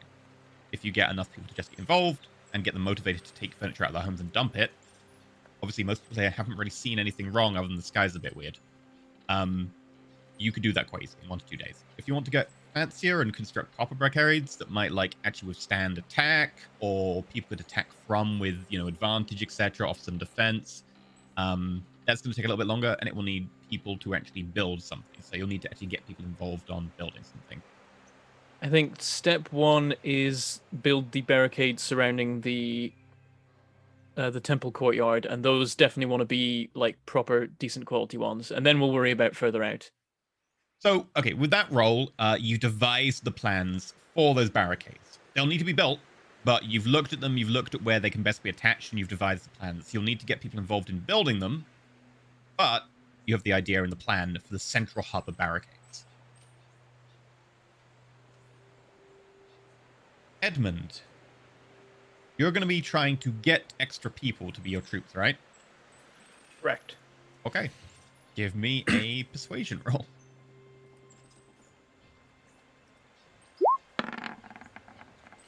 Not great. Ooh, 9. 9. You have the advantage of this is early on, and the fact that there are still people who are concerned who haven't maybe heard or haven't been approached yet. And so you will still gather yourself an additional, at this stage, the DC is low enough, I would say an additional 80 peasants. And you can split them however you would like between people to be assigned to building, ranged, or melee focus, however you want. I think half of them are going to need to go to building, then the other half will split between, well, we'll probably take 30 remaining to go to melee, and then another 10 to go to range, because I doubt there'll be great shots necessarily. I think it's I would more say important. that probably anything below 40 people in a unit doesn't make much of a difference. So if you want to just chuck all 40 of them into the melee rather than splitting them. That's fair. Okay. Yeah, largely because we don't have time to get them really up to speed. The main thing we can work on is not being afraid to get hit, and a lot of visualization that it's going to go well, even though it probably won't. So just running them through the streets. But I think the bulk of them just need to help Edmund, because it's easy to succeed at that task. Okay. And then, Arena, did you want to work on traps or do you want to work on barricades? Traps. Okay, what would you I will like to do? focus And where would you primarily like on to do it? traps the entire time. Sorry, what was that last bit? What would you like to do and where would you like to do it? I think we'll need probably like a variety of traps. So I think maybe I can start off with like some on the outskirts, like before they get into these like barricade funnels. So I don't know what kind of traps would be best for that, but setting up things that they can get maybe stuck in and stuff like that, and then she'll work her way inwards. So she'll start on the outside and work her way inwards, then like making some other types of stuff. Take a intelligence check just to see what you know about like zombies and skeletons and kind of what would be effective against them. Yeah, okay. Intelligence. Oh my god, why is it taking forever? 5. Oh my god. 5. You will know instantly that you're talking about like massed units. So anything I you rolled do like would a need to be able 24 on to- my history for the Yeah. for these creatures. This is more like about warfare and about mass Yeah. application, which you've never had to think about before. Which I guess makes Um, sense. Ah, I damn mean, it, 5 roll is still 20. enough. I can give you some basic information. I just won't be able to tell you specifics, right? Like you have an intelligence where I'm going to tell you basic stuff regardless. I if read you a didn't, book like, once. Get lower than 5. So like with a 5, you'll know that like zombie skeletons, they're resistant to a lot of things. They don't care about each other that much, and they're not going to break very easily from morale issues because they don't have morale. So traps would have to be things that will do mass casualties rather than focusing on doing a few casualties here or there to like scare them or weaken them. They're going to be resistant to most traps because they're just going to not care about their fellow zombies getting killed. So unless you can make something that'll do mass casualties, I'm not trying to what like you it's do is- this. I'm making more snare traps type of things. I'm trying to slow them down. yeah, you would need Get to be able them to slow stuck. zombies en masse rather than like one by Yeah, one, yeah, etc. like a big, totally. Not she's not trying to do one. Okay, in which case, like, with that, the easiest thing you could do to slow zombies down that would affect a lot of zombies at once would be straight up getting some timber, making the end a big point, putting it in at like a 30-degree angle off the ground, and if they run at it, lots of zombies are just going to get squished into them, and it's going to slow them down. It won't kill a lot, it'll kill some, but it will slow them down. Okay. And it'll turn a flood of zombies possibly into a trickle. I've got a And- suggestion as well, like that might be helpful for retreating from barricade, which is shortly after a barricade, put like a tripwire or like just a length of wood crossing the street, so that if a barricade falls and we have to make a retreat, the zombies run after us, and then the entire front row are just going to trip over it because they're idiots. And then the other ones are going to fall on them, and it's going to take a moment for them to get back up and keep following. It won't kill any zombies, but it'll hold them for a second. You might slow one or two, but they're gonna have a few fall over it and just break it, or you're gonna catch your own dudes with it. Because bear in mind, your peasants are not trained, and they're gonna panic and they'll walk into stuff. It is. The thing is, like, we've got to make traps that work on really stupid people, but that slightly stupid people who are panicking and running for their lives don't fall for them. Yeah. If you put any traps in the Fine, way of your fair. peasants with, 80 to 120 peasants on each front, someone's gonna forget and fall into something. It's the inevitable way of mass numbers. So, what would you like to do? Build a traps. Do the pointy stick one? Yeah, I can build some like pointy It's not stick a ones. trap, more like around. what would you call it? It's more a deterrent device or something, like a, yeah, but I get what you mean. Yeah. Where do you want to build that? Because like obviously that's going to take you getting some of the builders involved because they're bigger and they can move big logs, and you're going to need to tear down some houses, but you could definitely maybe do at least a street depending on their role. Okay. Wherever we think wherever Perrin has pointed out that would be like the most likely spot for them to go, I think that's where she'll set it up. Okay. Perrin, where would you want to slow down charges of zombies with big pointy sticks? Literally everywhere. Yes. Everywhere. Probably the straight roads leading from the first sets of barricades to the courtyard barricades. So probably like basically all the places where like I've Bear in placed mind, little... retreating past them will also be slowed down. So if you put them internally, you're going to These were get your for own guys external. caught. I was thinking Yeah. external, and then we. And then just attach them to the front of all the barricades on the east side. Ooh, The okay. barricades aren't built yet. You won't be able to. You'd have to put them in front of the barricades. But if you want to do that, you can. In front of them then. Yeah, I'll do. in So front. on the, you said east. Did you mean west? Yes. Okay. so I'll you've start got- on. I'll start on that side, and then I'll work my way around the entire. Okay. Which will probably take me a few days, so I probably might not get to all of them. This is more like a carpentry thing, but you have carpenters and you aren't training carpentry, but you could easily tell them what to do and make blueprints and stuff for them.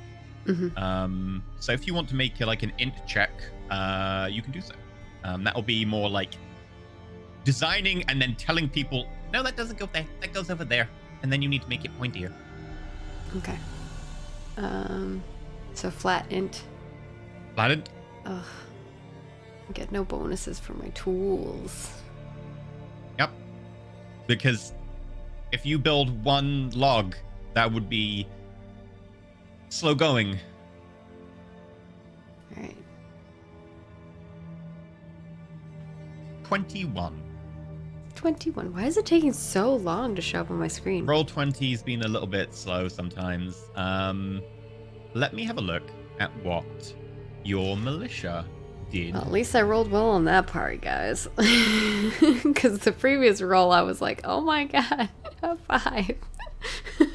So, construction seems to be a little slowish, but only a little bit. And with your 21, you do power through, and you are just digging up large bits of like dirt, sharpening some big logs, chucking them in the ground, and then packing the dirt back. It's not too complicated. And you managed to do, I would probably say... Arena has made a drawing of this in front of like a barricade, and then she has like a little zombie creature dying on it. On the drawing. 4 of the small barricades there can have effectively like anti-charge stakes in front of them. So whichever 4 barricades you want can have the anti-charge stakes. And if you want to indicate that in a certain color, Go for it, bent them, I Bentham. guess, since you're map man. Put them on there, Bentham. How many Only can I 4 mark? 4. small ones. We can do Yeah. 4, and they Because would you've be got in 2 front of the builder units. barricades. 2 builder units, and Arena rolled really well. So Let's make them. Ooh, I can show the map. Ooh. I should not green because the map's already kind of blue tinted. Maybe like a blue, maybe like a different color than green, because red and green look the same for people who are colorblind. I'm going to actually remove all the things on the map currently. So bear in mind, if you want to remember what there is, take a screenshot now, because I'm going to have to remove this so that you can add stuff. 3, 2, 1, gone. Hopefully Bentham grabbed it all that work.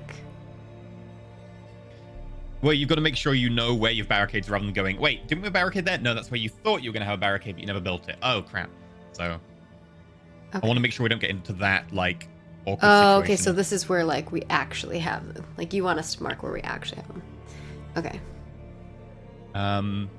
Right, well, when Bentham marks those 4, halfway through the day, a relatively large mob of peasants with some vague direction are brought around and marched around the outer defenses that don't exist yet, but are being told, you know, this defense will exist here, there'll be a thing here, this is what the vague battle plan is going to be, by Edmund Arena, as you're sitting down in the middle of the day. The sun's high, still very red tinted. You're eating probably like a little packed lunch of some kind, while sitting on a selection of large bits of timber that have been pulled down from a house nearby, and people are busy sharpening off to one side, but you're busy just having your lunch, and you notice Edmund Highfell. If you want to go talk to him, now would be the opportunity.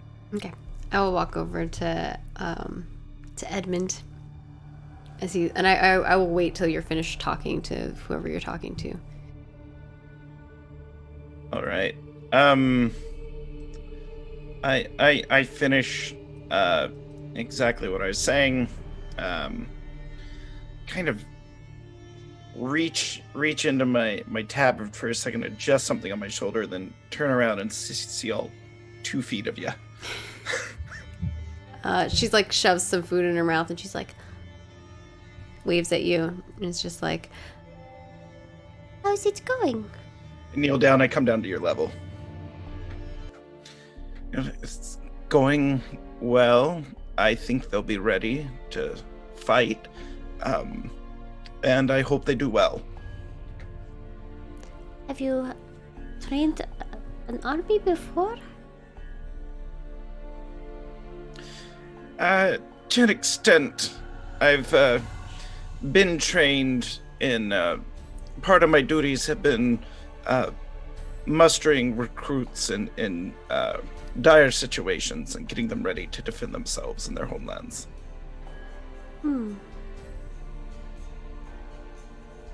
Very interesting. So you have mostly been recruiting people? Well, here today, in the other time, I served the Empire. I served the Empress as a bonded knight. That's very... I've always heard about a lot of knights, but I've never really gotten to talk to one, well, for a very long time. So I was curious, what is it you fight for? How did you become a knight? Sort of, you can tell every time I kind of reach into my tabard, there's like a personal touchstone that I'm drawing upon. I explain, I go, it is the duty of House Highfell to supply a knight to serve. Typically it is the eldest child. My brother Augusto refused. The most skillful with the sword, my younger brother Tobias, also refused. Knowing that they would take everything from House Highfell, I went in the place of the other two siblings. So I fight for the honor of my family, but I also serve at the pleasure of the Empress. I know how that goes. My family has some things that are similar to that. My brother, my oldest brother, went into the towers, and, well, now they don't want any of us to. Because your brother did such stellar work, such as you are prone to do as you travel with your comrades and prepare this fine town for the coming invasion, or was it another reason? We do not know what happened to my brother yet. He never came home. Do you miss him? I do. I empathize with that. I know what it's like to miss someone. I reach in one last time, and you notice I pull out a small folded letter. You know, I had a sweetheart once. Oh. What happened to your sweetheart? I think she still teaches at the university, back by Sunthrone. She's still living a very good life. Our families forbid us to be together. Oh. Why is that? Well, if I settled down, then I could not serve in the wars, and if I did not serve in the wars, they would seize the assets of House Highfell. I see. But why couldn't you fight in the wars and also be with your sweetheart? Well, they'd have to give her the oaths of a knight, and her family was not noble. Though I disagree with that. But if you married her, would she not become noble then? I would need the permission of my family, and she would need the permission of hers. I see. What is her name? With Pippa Ross. And what was the place that you said she was at? She was at the Sunthrone. Sunthrone. It's where our family's near. Yeah. And that was the Capital of the academy. Marin Empire. The academy there. Yeah.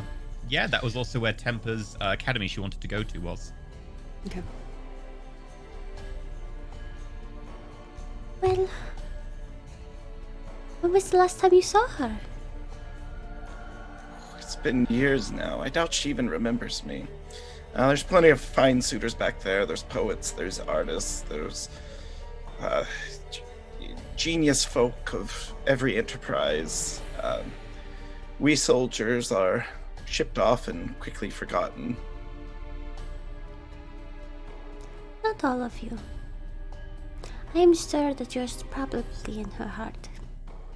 Just as much as she is in yours.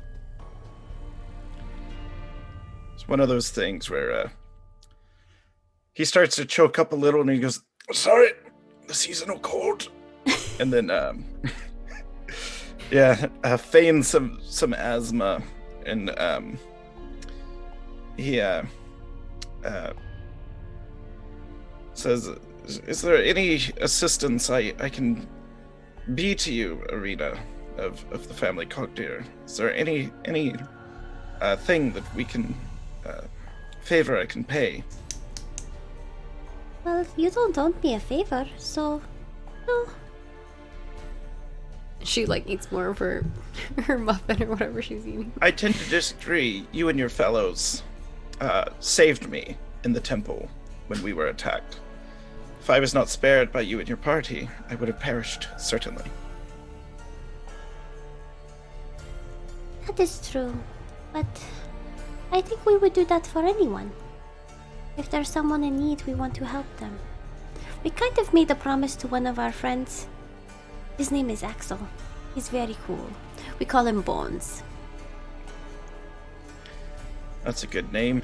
And He also said that stellar he would nickname. probably come and murder us all if we ever did anything like naughty. So, there's that too.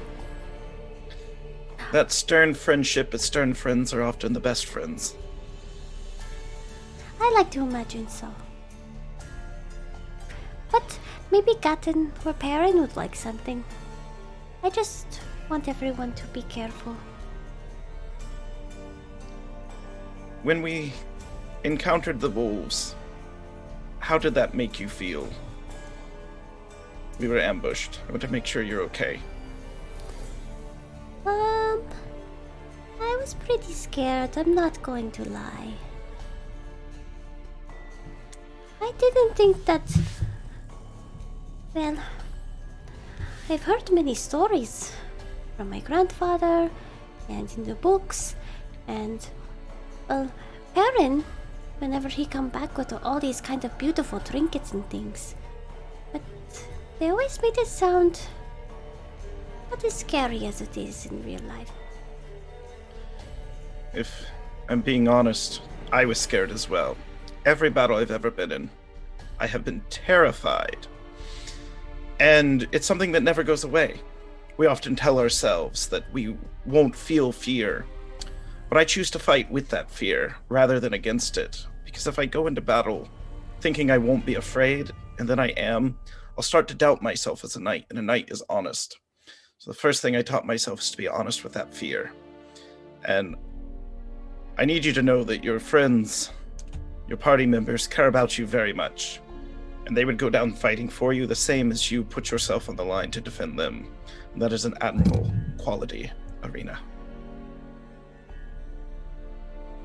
I know. That is why they are my friends. She smiles.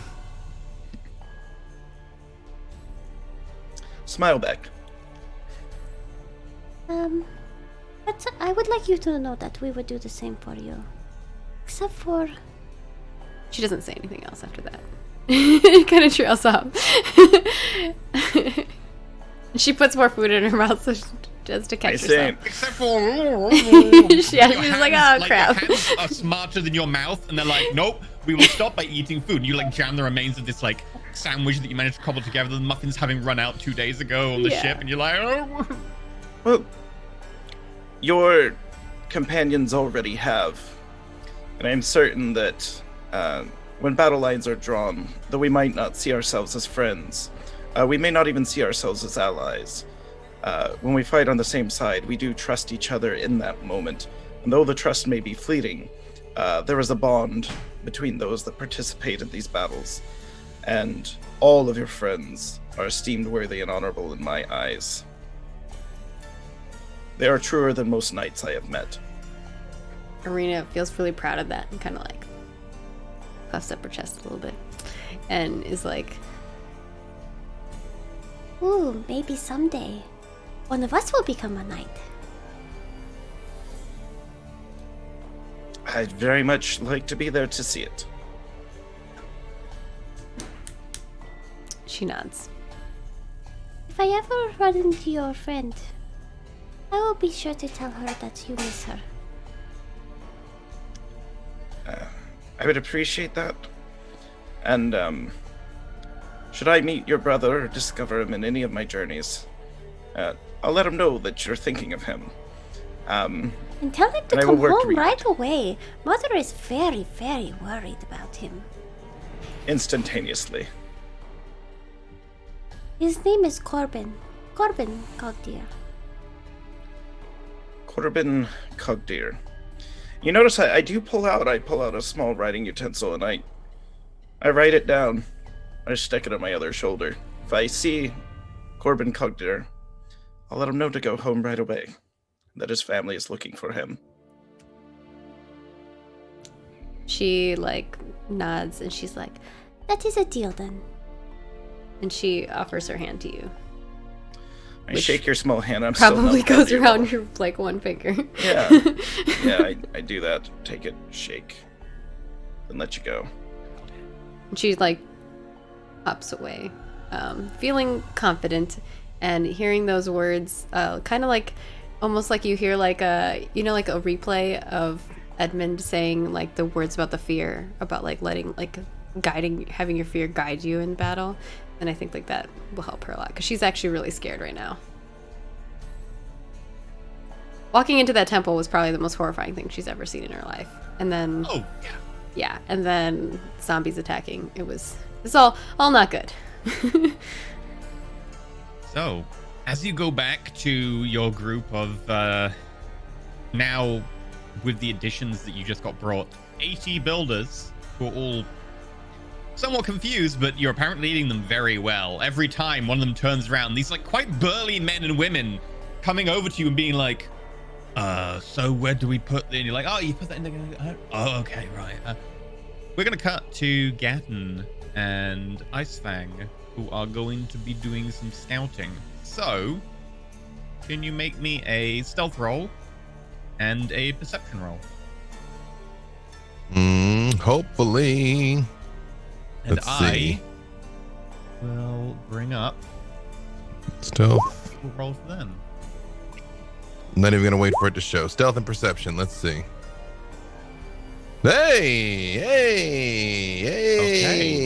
All right. You know, I talk a lot of greasiness about Roll20. It came through for me this time, so fair is fair. Let me help that with Icefang. It's gonna be so funny if I'm just like shadowy Night Stalker out here and Icefang's like, whoa, derp. 16 for stealth, 17 for perception. Hey! So, over the course of, I would say, a good, like, 4 or 5 hours, once you get near them, you observe the group.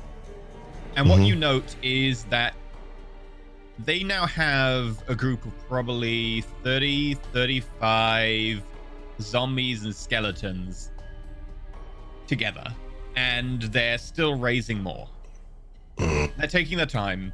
They're marking certain sections of the graves. As you can see, like, they're putting stones next to the ones that they've already exhumed people from, and then moving on to the rest. They're still leaving a couple of people out to guard, but now these people have been joined by a good 8 zombies each. And they're keeping an eye out. They probably don't spot you, but there's a lot of them. And they only seem to be getting more. Was that around 30 total zombies? I mean, in these different, was 35, that 30 in a group? Yeah, okay. In Right. total. I, at the risk of being meta, have sent you a private message wondering about a capability I might possess. You can totally do that if you want. You do know that last time you saw them, they did notice you, but they were happy to have a standoff. Like, you could totally try. And if everything goes wrong, Icefang is quite fast, so... I look at Isitena and I just say, this is a powerful foe. If we meet them in open battle, many will die. Perhaps we should make at least one attempt at diplomacy. Diplomacy. I want to rip and tear their flesh from their limbs. But have your go at diplomacy. If the past is any indicator, I'm sure you will still have the opportunity to. I look forward to when it goes wrong. When it does, I will save When it does, I will need saving. Are there, I know we're in the forest. Are there any like freestanding trees? You've kind of left the forest a little bit to go to the clearing where they tend to bury people. Nearby, there's like one or two. They're a bit smaller. Well, let me tell you what I'm intending, and you tell me if this is possible. With Druidcraft, I can ignite small flames. I basically just want to set like a tree or a bush on fire that's not gonna like destroy the forest to expressly to get their attention. It will take time because it's very cold, so it'll be hard for anything to catch around here, especially the lack of water. But over the course of like time, again, you have kind of unlimited time in a sense. You can do it, and it might take a little while, but you can set it on fire. It's not that important to me. I basically just like, sword on the back. I just I turn to Ice Fang and I say, you could probably cut a tree down, and because there's not many trees around here, it's relatively flat. They would see a tree go. Woof. Okay. I'm happy with violence. I would do such a thing and then just kind of hold my hands up, with my sword sheath and start walking their direction.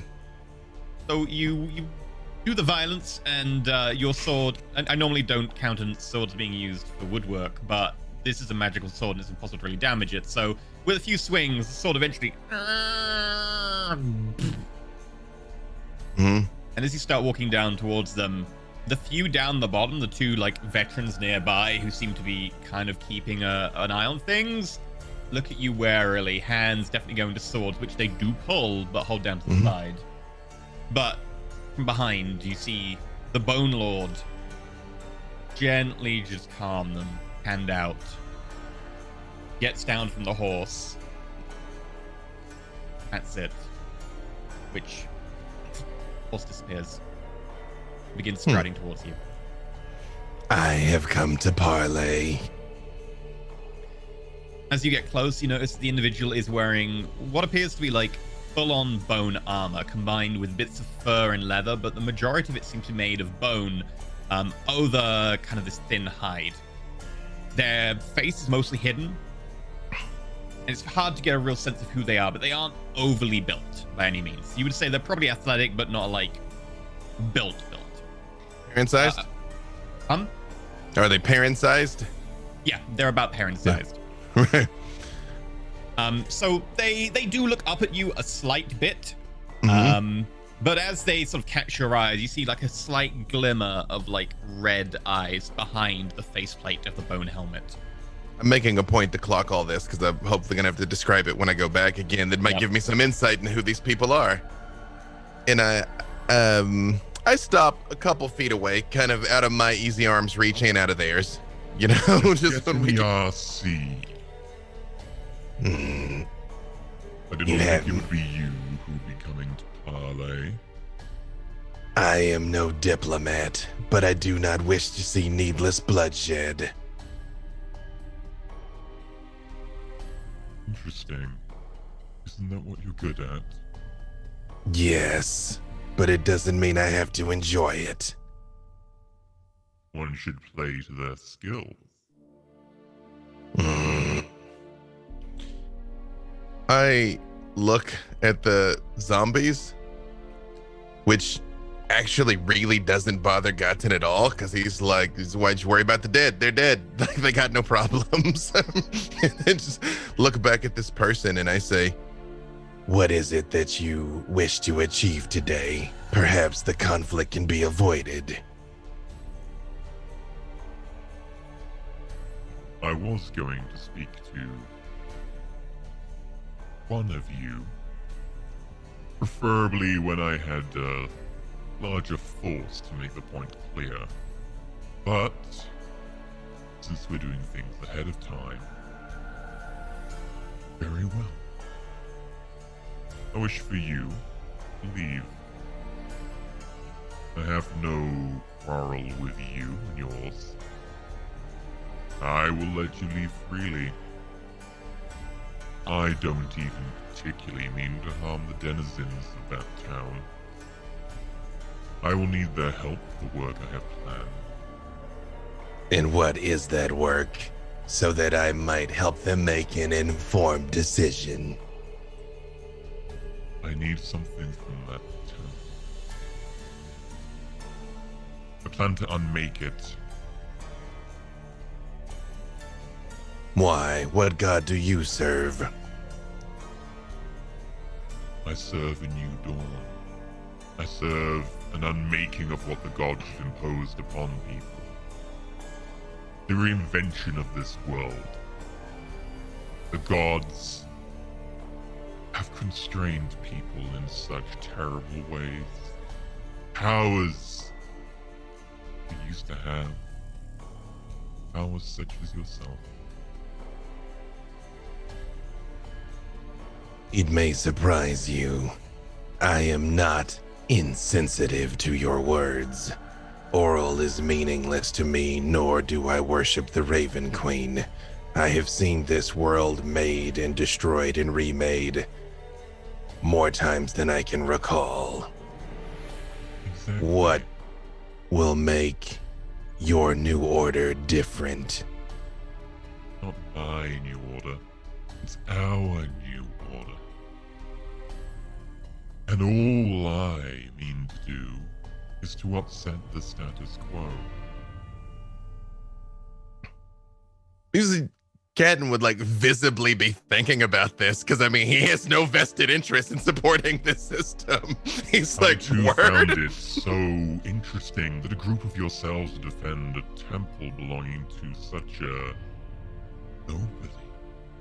A goddess who is evil, who hasn't been seen for centuries. Why would you be so invested? I planned to take down a monument to evil, yet you stopped us. A great calamity was foreseen. A great calamity that we were sent to prevent. You believe that hag? I will make a deal with you. How should I refer to you as, by the way? You can refer to me as the survivor. That makes two of us. I will make a deal with you. If you answer one question for me truthfully, I will advocate for your position to my comrades. What is your question, and I will consider it?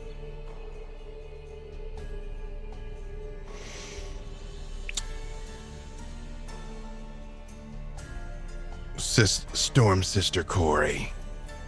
The ritual she performed. The death she caused. The necromancy she performed. The reddening of the sky. Exactly what did she do? Magic. Magic that was suppressed by those so-called gods. Its purpose is to be able to allow us to do our business without being interrupted. And those deaths were necessary. Why would you care? Deaths of an evil gods? Clerics? You might be surprised. If they died doing what they believed in, then their deaths were glorious. I do not know that they could be construed as innocent. And I just look back towards the town and I say, I will advocate for you. When should we expect your arrival? When we are ready. I saw this before when they were like at the mounds. So I saw roughly how many mounds were there. Like, do I get any idea of like how many more bodies like need to come up? Like I kind of saw a few zombies. Now I see more zombies and less mounds. You know what I mean? Yeah, so there were at least 70 mounds, but each mound doesn't necessarily mean each body. A lot of people who are important enough to be buried were often buried with servants or attendants. There also might be other skeletons nearby, so it could be anywhere from 70 to maybe 200, 300 people in this area. Okay, and I just like To be look, exact.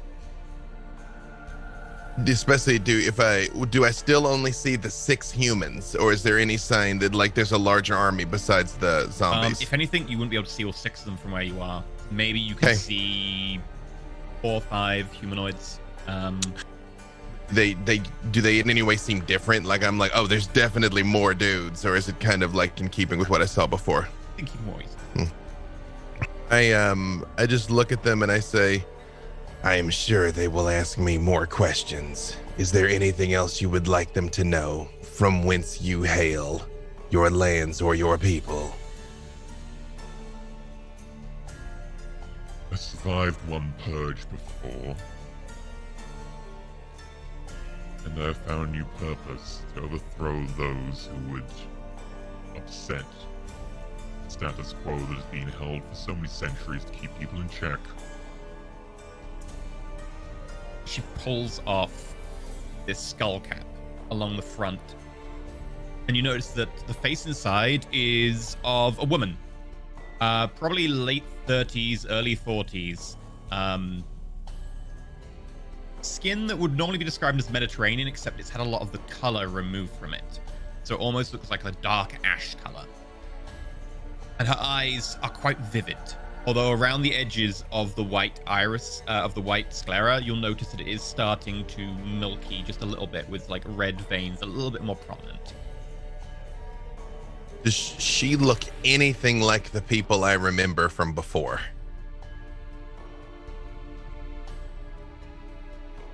I actually, I step forward and I extend my hand to her and I say, whatever happens, your work sounds noble. Just like the warrior grip, you know? Yeah, Definitely strengthen her grip. that's really what I was after. Does I'm Yeah. like see how hard she She- squeezes type thing. You'll also get 2 things from this. Firstly, she'll make a point that she knows that's what you're after, and she will make a point of showing how strong she is, but that will also tell you that she is relatively smart. She knew what you were looking for there. I actually don't squeeze overly hard. I'm gigantic. I mean, so it's implied, you know? Yeah. And I just, I look at them one more time and I step back and I'm like, I will relay your message. And I face her basically till I'm kind of out of arm's reach and then kind of turn and walk away. Is getting your sea. Maybe at some point you will join us. Perhaps. At least at some point you will tell me how it is you know my name. I know everything about you and your band, even the new addition, Sir Edmund Highfell. And I know that Temper is hiding aboard that ship that left. She's the smart one. I look back and I say, you said you'd wanted to speak with one of us. Was it Sir Highfeld? He is the least interesting of your group. And who is it that you were seeking? That is why you are allowed to leave this conversation. Thank you for playing. I believe the game is just beginning. And I do turn and leave. And I do head back and I do say what I saw. So I'm sure we can dive deeper into that perhaps after the break. Yeah. So we're going to go to a break right now. Hopefully, that was, You crazy, Gatton. Hey, Like, you oh, know, let me just go talk to these people who are I gonna siege us by myself. All Hey, right. look, I'm fast. If they're all like gack, I'm like wild shape rage run. it's true. He is potentially the one who can move the quickest out of you. Yeah, but then So- Yeah. he's The just full- like training the rest of us. I already know where you are. It's fine. It's fine. It's It's fine. There's a reason that he was allowed to leave. If Allowed anyone is else strong. had gone, it would have been different. But Wait, you don't think I could go convince these people to join us? Arena Cog, dear. I've always wanted to meet you in person. Let's go to the break. We'll be back in 8 minutes. Enjoy some fan art. And I'm sure we can dig into this in more detail. Goodbye. Of course, it's Arena they want to meet.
welcome back from the break of Ascension, episode 15. We are back, ready for a battle. Why, hello there. No. Hi, everyone. We might be fighting for the wrong side. I don't really know what's happening right now. I'm confused. I mean, you don't have to. You have free will and choice. I wouldn't take that from you. You can Also, just leave. People are assuming that weird vampire lich lord wants to talk to me. What if it's Perrin? Again, Well, it's a coin Me, toss. I'm people. I think it's Serena. Anyway, with that, I think it's you Perrin. I did You think come it was back from your Perrin, but I scouting. realized it's Serena. You come back from your scouting, just as people are beginning to pack up for the day. It's probably quite late after the sunset, and now the sky looks very ominous because not only is it dark, but every star in the sky in the heavens, you can see Nyx, and you can see the moon go round, all tinted red. One other thing. Yeah? I'm trying to figure out, since again, I saw that they had a certain amount of zombies when we were there last time, and now time has passed and they had more zombies. Can I figure out and even roughly how fast they're raising them? Like, I you'd mean, probably it's say they're raising maybe between, if they were raising them all day, probably about 80 a day. Okay. Now, bear in mind that zombies are very annoying at a battlefield level, because in skirmishes, whatever, deal with them normally. Battlefield level, they don't have morale, and most enemy forces break anywhere between 10 to 30% losses in terms of unit casualties. Zombies don't, yeah. so they're very frustrating. They also don't really they don't follow the plan though. The plan is like They are that bad at away. improvising. They brute force, like, yes. Peasants, on the other hand, break all the time. It's true, and also are still bad at following plans. So we should just kill all the peasants, make them zombies. And then exact- zombies versus zombies. Just train in necromancy. It only takes like a day. It's true. How hard can it be? They're doing it, right? I do tell Icefang what I saw and heard. Like, I don't keep any of it a secret. And I ask him if that idea of the survivor and having survived a purge means anything to him. I mean, I realize he's just sort of like a wolf chilling in the woods, but you don't know what he's heard. Right, let me see. Does this... the reverb's wrong with me. He's sleepy. I drugged him. I'm really sleepy. It's the ear scratches. It's the ear scratch. He can't help it. We're walking. I'm like, don't fight it. You don't fight it, you big old boy. You don't. Daisy, Daisy. Ba ba boom. Yeah. Icefang was already supposed to be a zombie. He's on borrowed time. Dark bloom, amount. There we go. Right. Oh, I know what it is. Still, There that's a we go. negatory. Right. Yeah. Closer. Mm-hmm. As you might guess, I don't get off this land very much. So... no.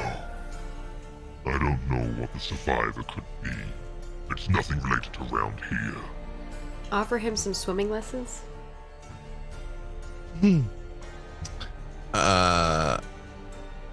I just say,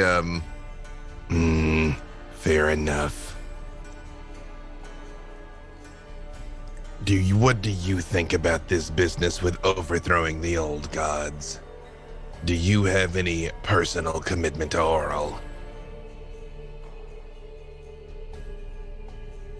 I have the pact I made. I don't care beyond that. I serve myself. I call no god my master. My kind were made by the giant kin. Unlike whatever you are. Tell me, who made you? The gnomes were wrought from the heavens by the Sisters of the Moon. Those elves by the Old Ones. What made you, what manner of creature devised such a being? And I actually, even though I haven't shared this with anyone else, I share with Ice Fang the what I remember.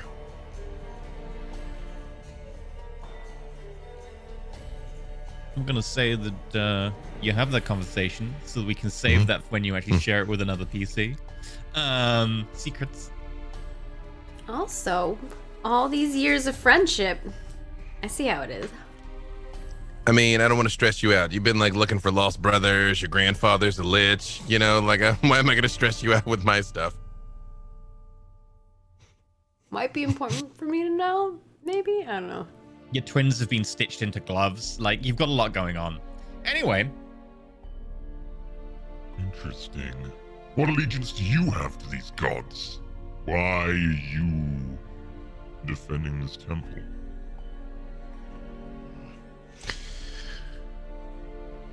I do not wish to see the innocent suffer.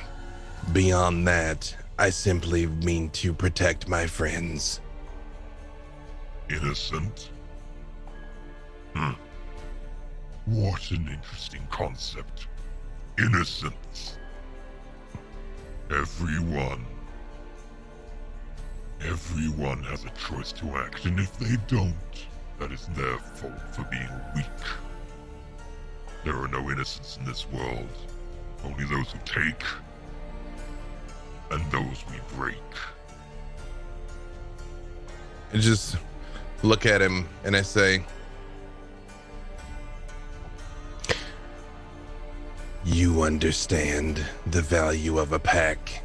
You understand the value of having those that you would die for. You are not like the two-legged ones. You understand blood and family. The pack serves the pack, of course. I serve my pack. Why do you not take your pack and run?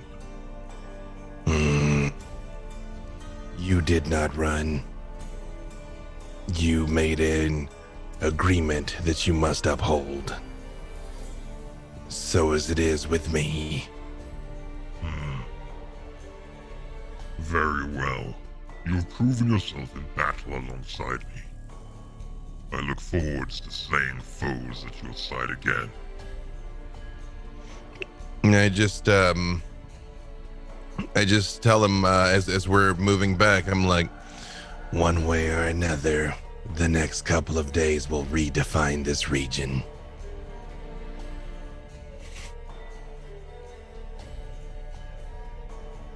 Why? What is this region known as to the outside? A place with a great and powerful defender.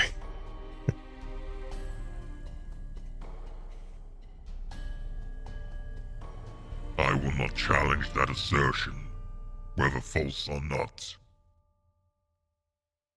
It is what it should be known as. After that, as we're walking, I just ask him questions about the forest, you know, like tell me about it, you know what I mean? It's like, over there is where we kill some polar bears. I'm like, oh really? You know, like actually like try and soak in the beauty of it, like with what time is left. I recently did kill a mating couple of polar bears in their den. They were like children. Their ability to fight back was pitiful. Such majestic beasts should not be holed up in caves like cowards. Yeah, it goes on like that. Yep. Nope. I just like nod. I'm like, no, super. Like, I get it. You're right about all of this. Yep. As we make our way back. Even if I don't agree, I don't argue. I'm like, oh yeah, no. Don't argue with the giant wolf. It's a good idea. Yep. Nope. This all scans 100%. You get back. For the sake of it, I'll say that Perrin's still up late, hunched over a map table, moving like little pieces around with a stick, as you all begin to congregate to check how the day's goings have been. The last one to turn in is Gatton as he walks in, covered in snow, bits of like moss and tree branch that aren't him, which have become matted and attached to him during the day's ride. Smelling of wet wolf. Perrin wouldn't be like this, but if I was there in the room with the table, I'd be like right down at the table going, march, zombies, but Perrin wouldn't be. He's being serious, unfortunately.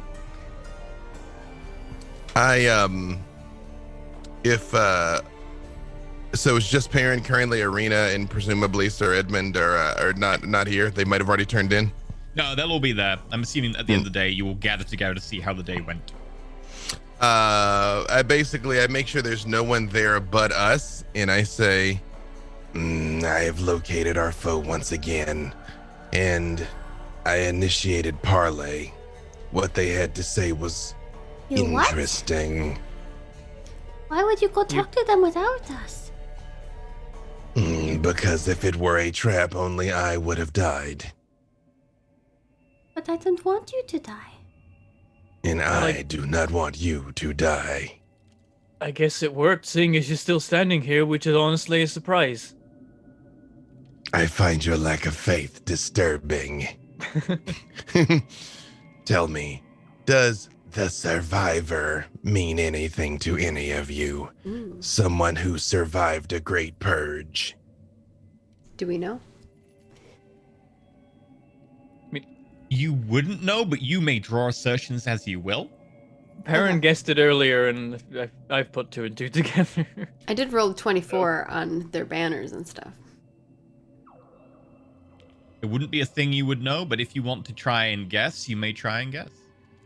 So, Okay, Bentham, whatever your we don't have to roll. We guess can is. just guess. Okay. Okay. My guess would be then that it is indeed, I suppose, the single remaining vampire lord.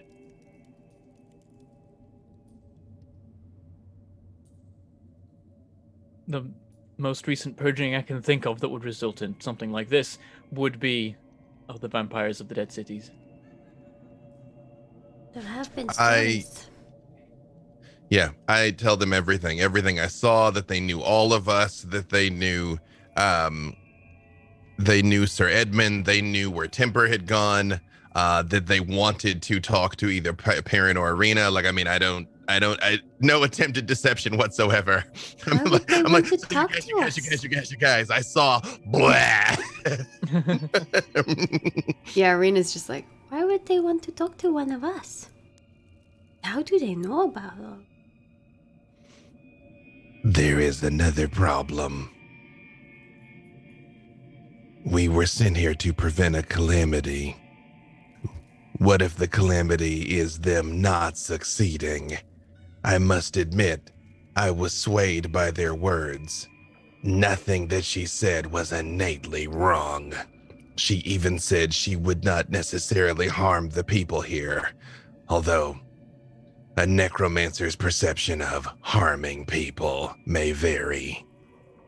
Well, who does she worship? Herself. A sentiment I identify with deeply.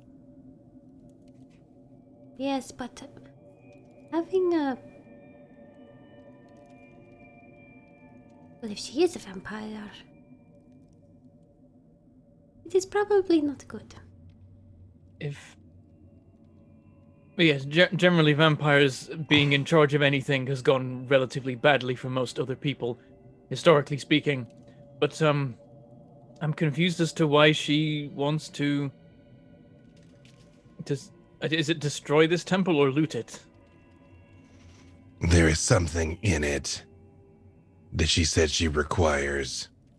Some artifact in the vault. We discussed this once before.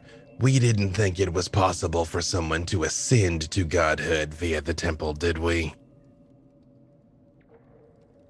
Ascending to godhood is a done thing as of late. Suppose she might be taking inspiration. At this point, I don't know. It might be possible. We have every reason to expect deceit of some sort, but do we wish to fight to defend Oral? Don't fight for Oral. I fight for the people here. I say, looking around at the as I'm inside of this temple, and I'm like, I make myself even smaller. I was also intending to defend this primarily for the sake of the people, though I also would like to preserve the history of this place. Regardless of what purpose it has served in the past, to destroy it would be to destroy the knowledge it contains. It is a very old piece of architecture with so much archaeological value. Like the map you saw in the entrance hall is priceless and important in historical context alone. We can speak to the priests and ask them if this means anything to them, although we cannot necessarily expect an honest reply. Maybe I they, will say. Go ahead. maybe they do know what's inside of the vault. Oh, I'm sure they do. But maybe it is more important now that we know. Yes. There was a certainty that was compelling in her words. I know what it is like to exist from a different time. Although, knowing what I know, because I've never seen a vampire, but I guess I've heard about them, seeing her red-rimmed eyes, the veins, like, is that befitting what a vampire would look like? Because I do describe what I saw. And my family has a Yeah. long history of being, History checks. yeah. Yeah. Do I get Also, advantage? Being she was out in the vampires, daytime. Yeah. I I was say because alive. It's specific. It'd be a high DC. Hey, Sir Sorry, nat Edmund. 20. Sir Edmund knows what's up. I'm proficient too, despite my low intelligence with my negative modifiers. 22. I know he's like pull up a 22 chair. and not a crit. I was like, I feel like I should know this because my Okay, family this has a history of is- living under vampires rule. We all did well at this. Niche, but I can tell you like a few facts for a start. Firstly, her description, and what she said. She doesn't seem to be one of the vampire lords. From what you know, they're not well documented because a lot of the knowledge of them was deliberately removed afterwards to make sure that no one could try and resurrect them in any way. But the followers of the Raven Queen assert they got them all, but obviously the followers of the Raven Queen might just say that. Yeah. Her description of being like imperfect, the fact that her irises aren't like her sclera aren't fully back to being white, that the veins are a little bit more prominent, that the skin is still slightly ashen, etc. That would seem to imply that she would be a much lower rank vampire. She might just be some sort of vampire spawn or something who maybe escaped and believes herself to maybe be the only survivor. Delusions of grandeur, possibly a problem with vampires, also possibly a problem with all bad guys or heroes in general, I think. So, quite possible that she is styling herself the survivor, the only survivor. Maybe there are others, maybe not, but she is probably a lower rank on the totem pole than a full-on vampire lord, or maybe even a vampire. She could just be a vampire spawn, someone who was only just indoctrinated into being a vampire and turned, but not given the full, like, power and reach that an older vampire would have.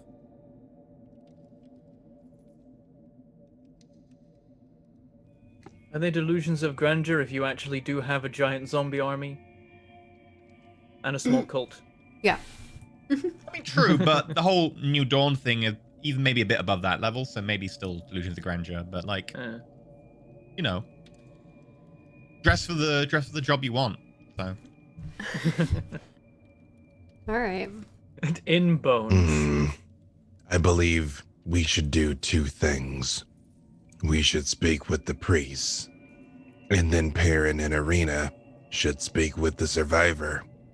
We will find out what it is she had to say to you before we embark upon an irretrievable course of action. What if she doesn't really want to talk to us?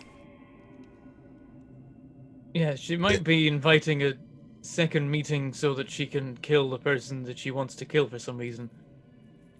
Maybe she's trying to bring two people so she can get two instead of one, and then have better odds for the fight. Well, really, she only wants one of you. It's just impossible to know which.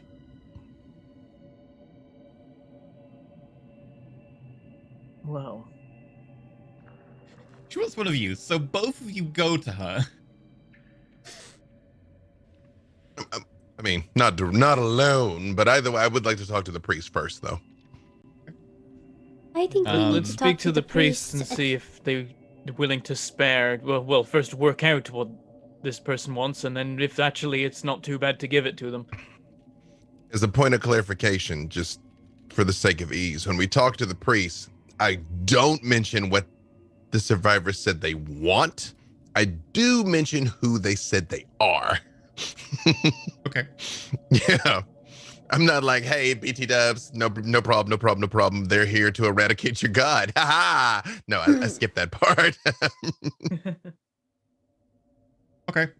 You quickly find Oakwell and invite her back to the room, and she pops back. That is very interesting. I have no idea who this person is. She is not from here, and I am not from the area where you might normally find vampires associated with in the world. Yes, vampires are a plague on everywhere, but the Dead Cities has the most history, and I'm not from there. But you are from here. So And they are new here. This landed. So maybe you know what they would want from here.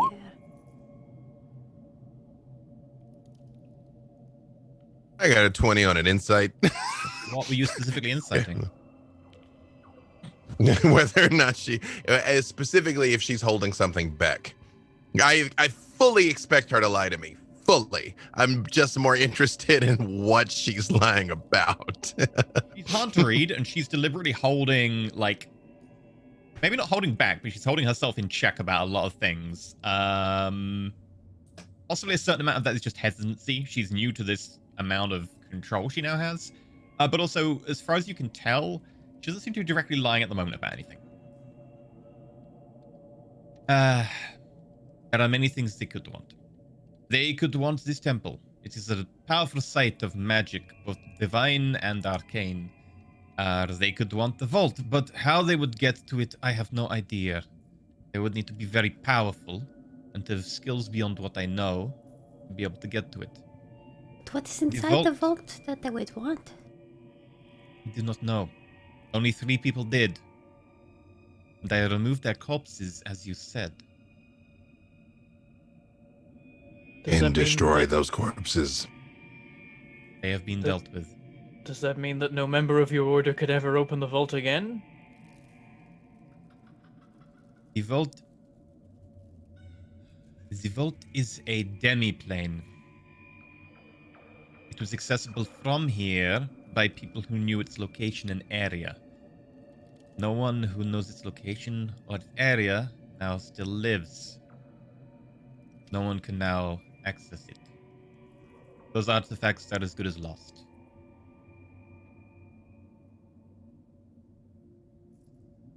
There are ways. Speaking with the dead, resurrection. Again, this is why those corpses must be destroyed. They have been dealt with, and even then, those who can speak with the dead cannot compel them to tell them the truth.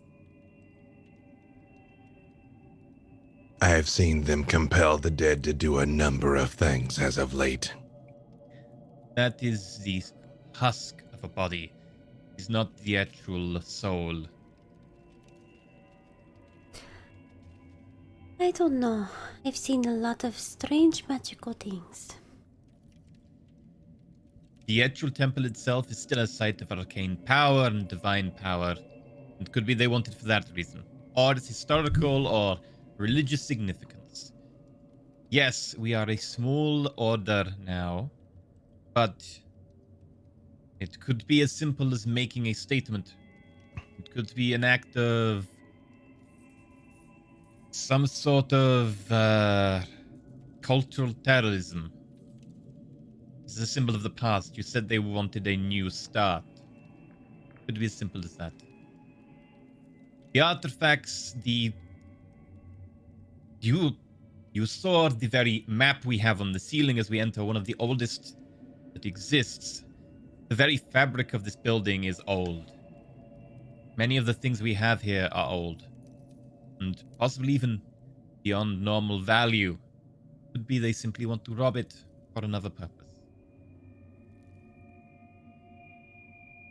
I don't think it would be that simple.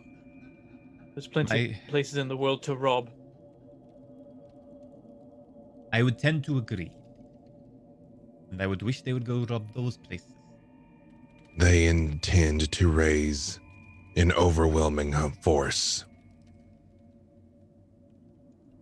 I saw the way that you barricaded the doors where only you and your fellow priest, Oakwell, were able to enter the place. I am Oakwell, you mean Toombs. Indeed I do. You all look the same to me. He is a dwarf, and I am human. Getting legit Has just to look stares at her down all for the a same. second. Yeah, right. From Gatton's perspective, it's just a head and then shoulders, and that's all there is. Look, my background is mainly in the historical context. That was my particular training.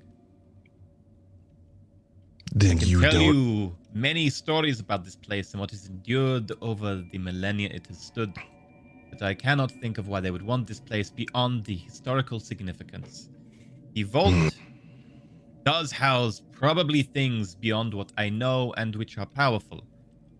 But it is not here. And those people who would know were murdered by the very people who want to open this place up and do whatever they want with it.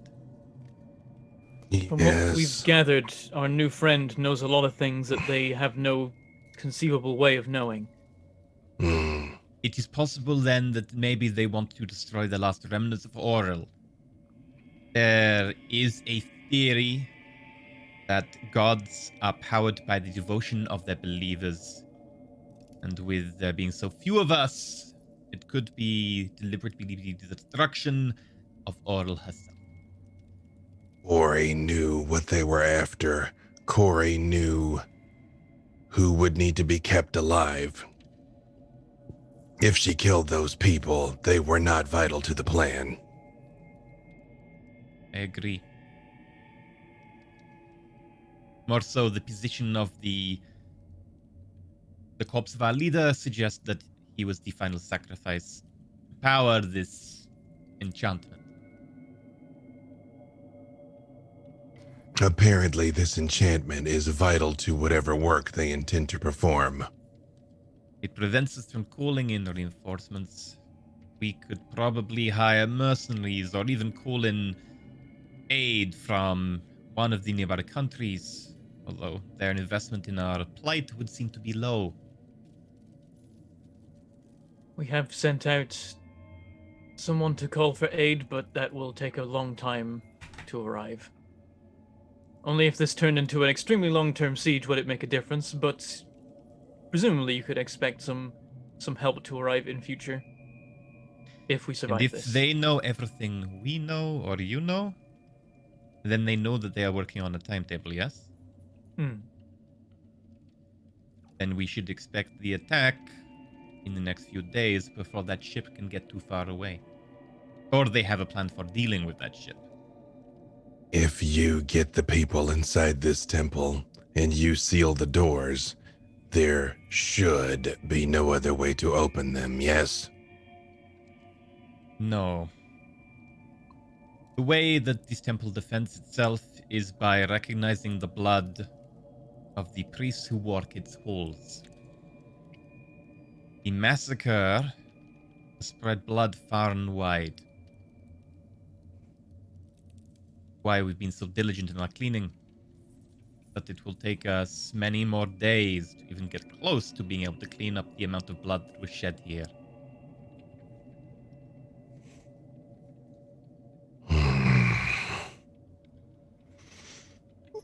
I just stand up and I say, I only have one other question. Why should we stay here and fight for you, Oakwell? Because there are hundreds of people in this town who will die if you do not.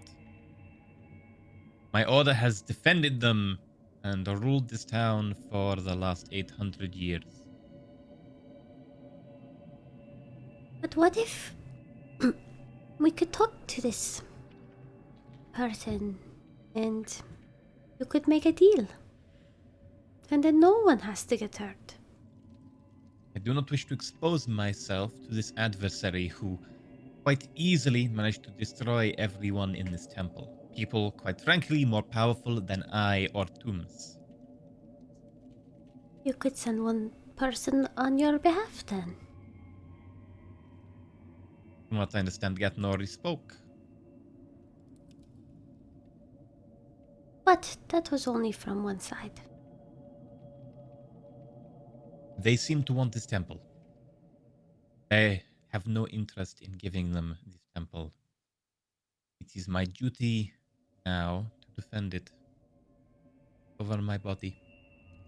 If you want to leave, you may do so. But I will do everything I can to incentivize you staying here.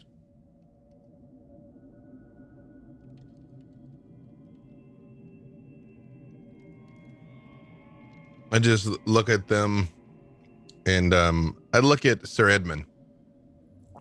You were a guard in this temple, correct? It's only partially true. My family was robbed, and the effects that were robbed from us were specifically important to this temple. Are they also theoretically in the vault? I do not believe so. For recap, the books were mostly books and diagrams and scrolls of like old fabric of the building, etc. That sort of stuff. Okay. Have you recovered your possessions yet? No, I was waiting for the weather to improve and hoping to capture the scoundrels should they return to Andorra.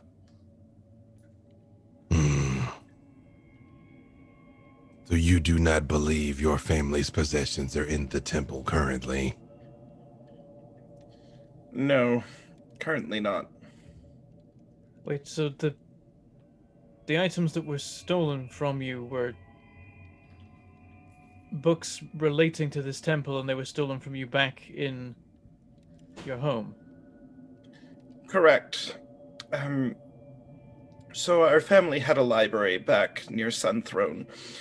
Some individuals broke into our house, murdered most of the household, took the ancient records that belonged to this very temple originally, and I decided to hole up here till winter ended, and I could go back to pursuing them. All evidence and sign pointed that they would be in this area. Well, I think they are. I think they're camped out at the graveyard ready to invade us. It's highly possible. It did seem rather dismissive of you in particular. Most people are, and I side-eye Perrin.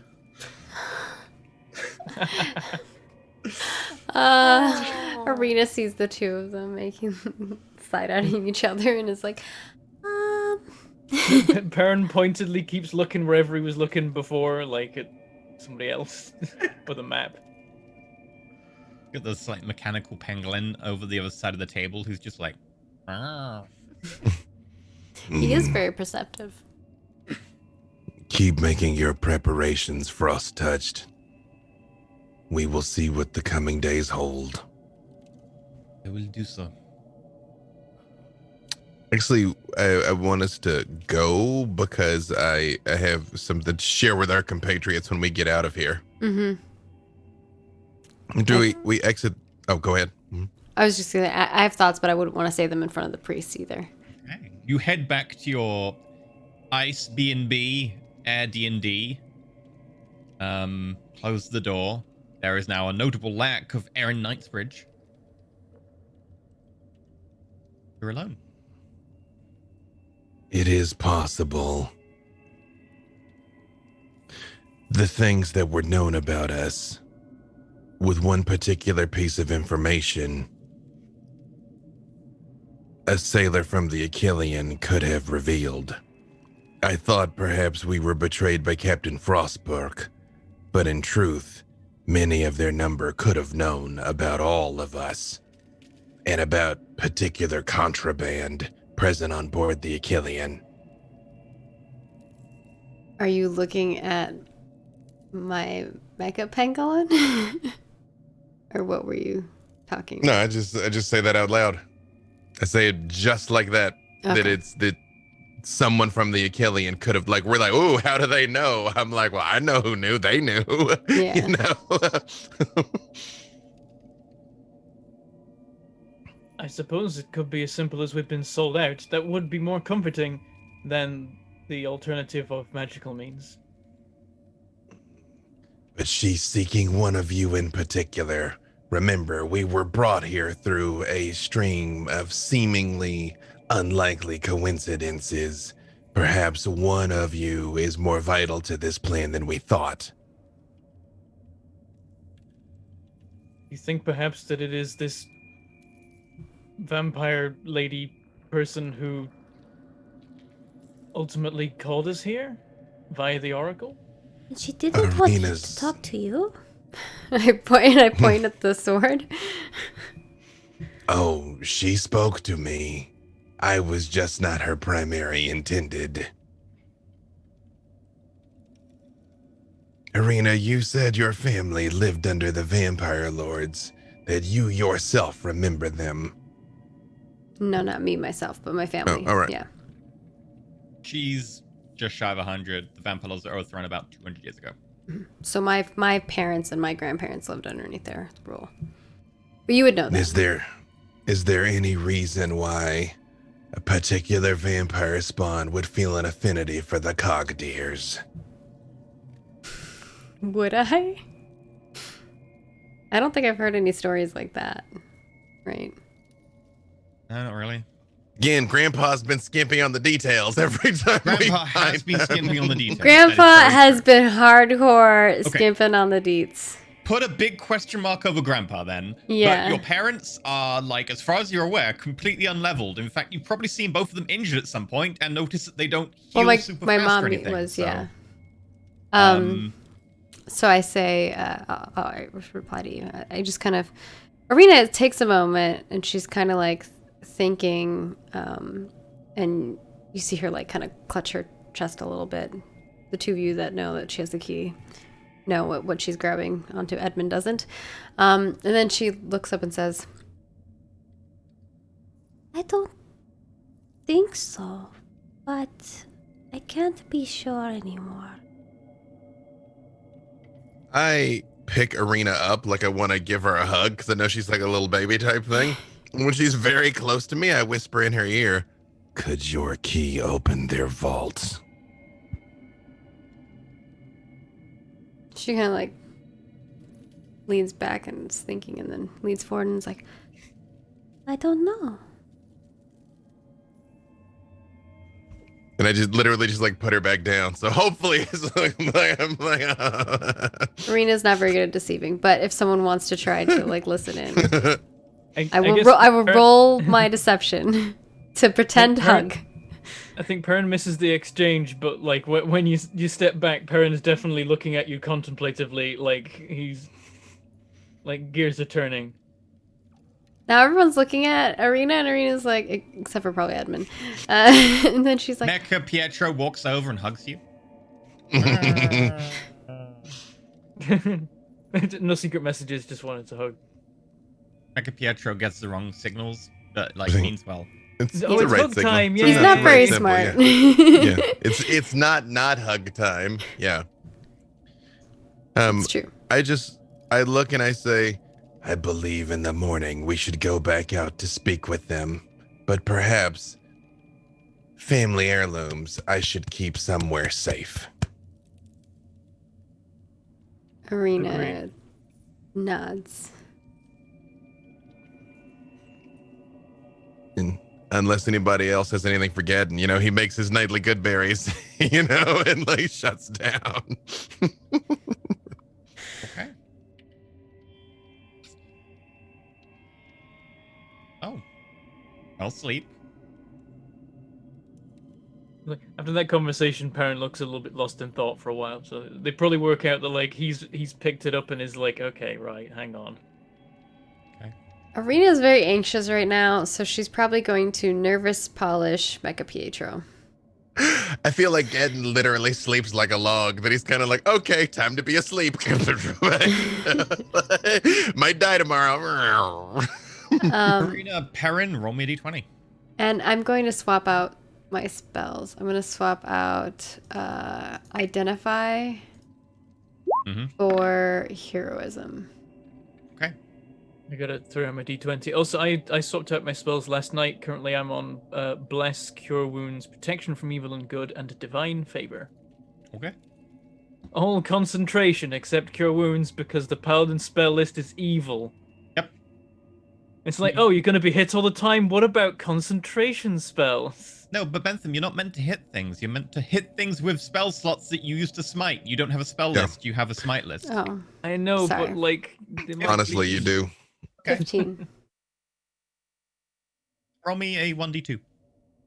I will say the joy of smite too. It's any attack. I mean, that's reactions, nice. attack of opportunities. One. Ooh, okay.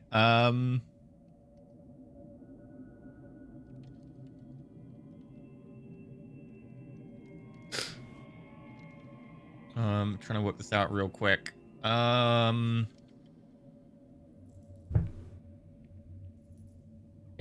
Yeah. You dream of all-consuming darkness. Yep. The familiar one. Hmm? But you suddenly feel something break. Something twist inside you. Something shatter within your psyche, within your person. It's hard to tell, Is this Arena or me? Arena. Okay. Don't know if Arena's had the Endless Void one before, but I've definitely described the Endless Void one to her. And with that, you exert your will and you push. You push with all your might. With that, a tiny sliver, something, manages to break away and escape. You're awake.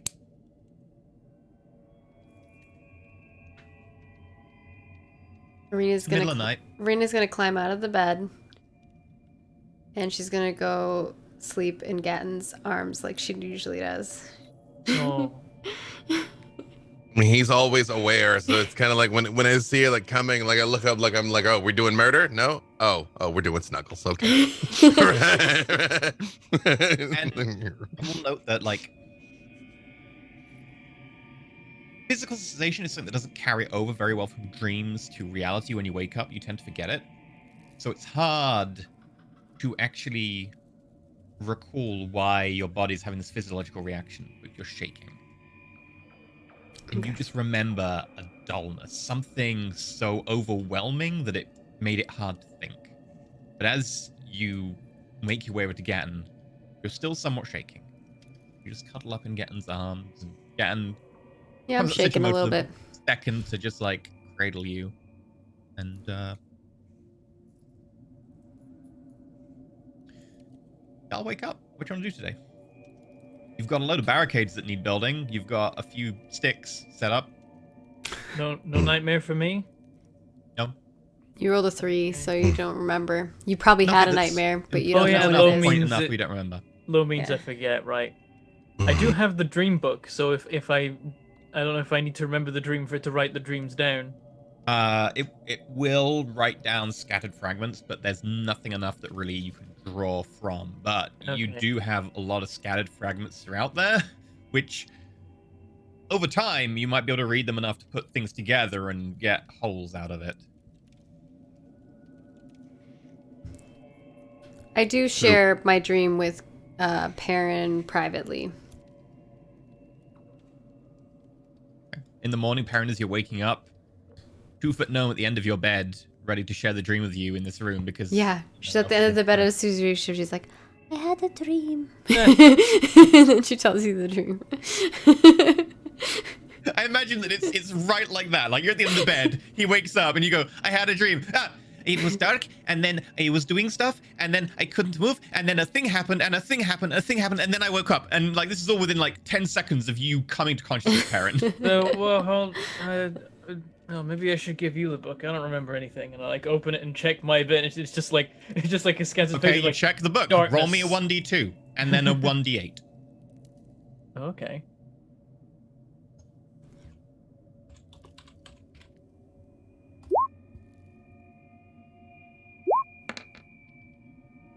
One and 6.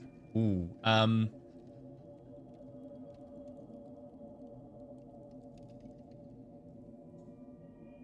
Surfacing. I think it's just lots of really like grim stuff like darkness, suffocation, Yeah. crowds, also nothing.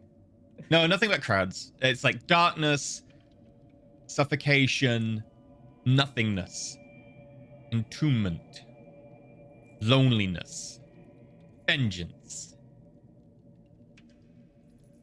freedom, grasping, escape, surfacing, fracture. That's what you get. Pleasant as always. I closed the book. Fun, very fun. Don't think about that too hard.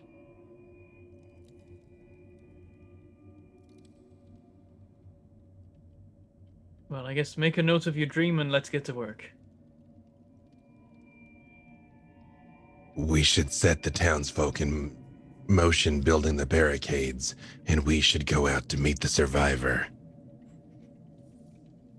This feels like a terrible idea, but sure, let's do it. Yeah. Oh god. I'll put up some more sticks and then Do you nervously- let me put your heirloom in my chest compartment? Arena has it oh no, that's right. I don't have it on my neck because after the thing I put it in the pouch Yeah. because I realized that we wouldn't want anyone to grab it from. There's snatch only it from two me. ways to get a thing from bag of holding. One is knowing what you're trying to pull out, and the other way is turning it inside out. So it's pretty safe. Yeah. The bag of I give you the bag of holding. I Yeah. put the pouch in there. Yeah, I'm like black hole. You get this empty bag, and you just roll it up. And... Mm-hmm. Yeah, it's like a little brown bag with like a little latch on it. It has like a little toothpick. Closes. Do you intend What to ex- come with us, Gatton? Oh yeah. In fact, I asked Icefang if Icefang will too. Because I mean, if this is gonna go down, then all right, it's gonna go down. But it's like we've come to talk. But if it's time to throw hands, Oh To my. maybe use too poignant a metaphor, you expect to walk into the belly of the beast and then get away alive. we did last time. Because only you went. Really, it's I like take- putting I your take- hands in between the crocodile's open jaws and hoping it doesn't snap down and pulling them out. It worked once, so just do it again, but more this time. I very much take a step towards Icefang, and I just say, "Are you afraid we'll get into a fight?" Oh god, we're about to get murdered by this wolf. Don't If back you down want though. to go, little two-legged, we can go right here. Hey, stop it. We have something else we need to battle. As much as I would like to see that though. I just say, if this is a trap, you will be able to get your revenge immediately. If it isn't, it may have to wait just a bit longer. Revenge is sweeter when you can live to sate it. Their army will have grown. Which is why we should not dally any longer. You are mad. What could you possibly get from talking to the enemy? You have discussed with them once and parleyed. You've tried your diplomacy. When we know which of our number they wanted to speak with, they will tip their hand and reveal something else useful. And then they will get what they want. Or we will. You are some of the most capable fighters in this village, and you will expose yourself to danger. I will Which not is be party to this. If you wish to throw your lives away on such an endeavor, that is your folly. At least we know the town will not be undefended. And I like nod to him.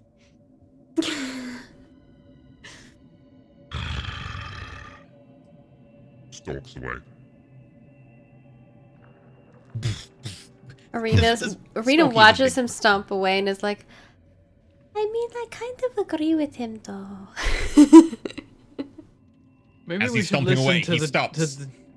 Because wolf senses. Mm-hmm. Little Maybe we one, should listen to the giant wolf that is protector of the city. little one. Speak your truth. Make your guardian understand.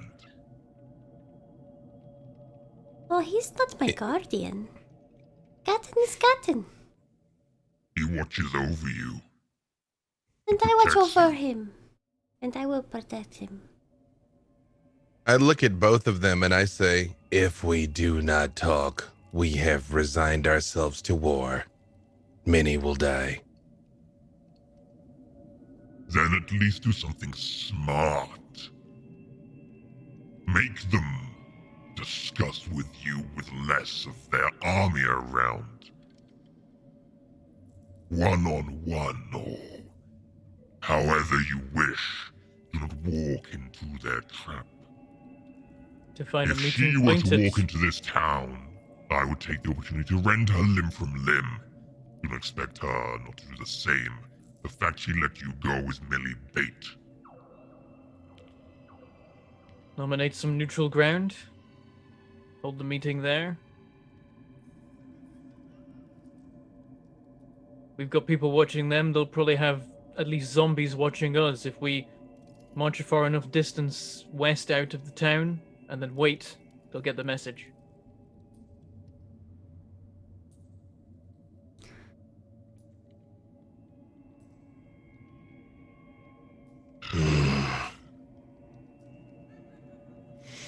If they kill us, everyone who wants to can charge out of the town and try and run them down before they get away. The shelf of rock, when we were originally told how to find his cave, the shelf of rock presumably was fairly conspicuous. Where was that relative to where they are camped? Kind of north of them, northwest of you, about 4 hours on foot. Honestly, there's pretty level ground in between here and the burial ground, and it's only maybe a half an hour walk. You could just meet in between if you wanted. We could try it, sure.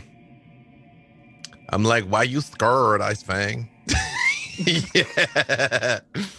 I just say, fine. If you all wish to meet them on this neutral territory, we will send a message, or I will go and summon the survivor myself. I have one no of fear of your- their traps. Or have one of your messenger birds or similar run your message. Whatever you will. I look around. Do I see like a crow or a raven or something that I actually feel might be able to say something? Because I don't know if they can talk to animals just because I can. Like, I mean, my raven might be like saying exactly what I told them, and it's like, I can make a trinket where you can record a message and they just touch the box and it repeats the message. Okay. If you want to make a trinket box, and I will, and I will As long ask as they're one of the 10 birds feet to deliver it. close to it, they'll hear the message. Yeah. Gonna dive bomb a message with a bird. Yeah. It's just like, break yourself, fool, and then the arrows come. Yeah. Right. No, I mean they Um, could drop the box off or no. something. Don't need No. to chuck it at them. Well, I'll cast Speak with Animals as a ritual, especially if my friendly owl is anywhere around. If you want to make something. Who wants me? You. Who? You. Who? Me. I just say It's arena. not like that for half an hour.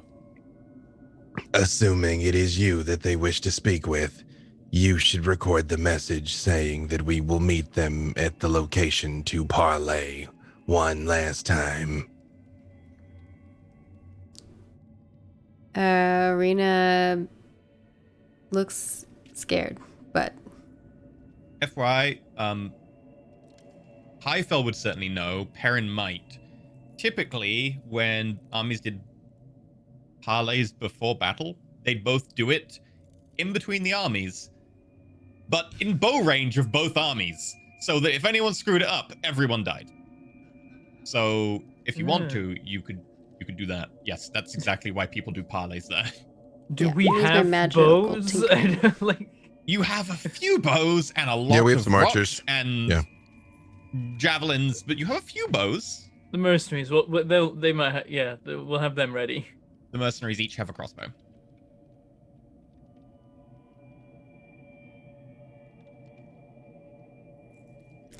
Oh, okay. Okay. What message do you send? I will send them a message to parley and meet at the center. Neutral ground.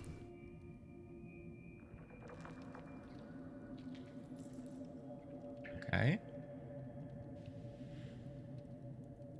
After the message is prepared, Perm will go, this may actually do us some favors. Right now, a lot of the villagers have had no evidence that the threat is real.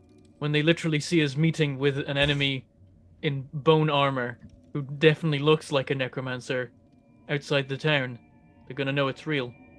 Might get a few more people on our side. So, for the sake of expediency, going forward's about 3 hours. What happens is, you are summoned by a few of the militia you've made, who quickly find you all and tell you that there is a zombie at the edge of town by itself. Oh. Even better, they literally see a zombie. I see dead people. Sorry. It's like, if there's been any villagers grumbling and being like, I don't think it's real, I'm just like, you see him? You bloomin' see him? Yeah, unless it's Cersei, and then they're stupid. Sorry, it's too soon. It appears to be making its way to the temple, and people don't know what to do. And it's got a giant sign around its neck. I speed up a Perfect. little bit to make sure I'm between it and the temple. Okay. You catch it as it's going down the last street towards the temple, and it's just walking, plodding along until it spots you, and then it turns around. This thing is grotesque. It looks like it's maybe been in the ground for over 100 years. Cold ground, so it's well preserved, but there's big rips in the cavity where you can see some of the internal organs that have kind of blackened and browned, like big lumps of flesh just missing where some sort of animal obviously managed to get to it. One arm is hanging loose. It also has a javelin through its upper torso, through the shoulder. And it's just walking along until it sees you, and then it turns around and goes,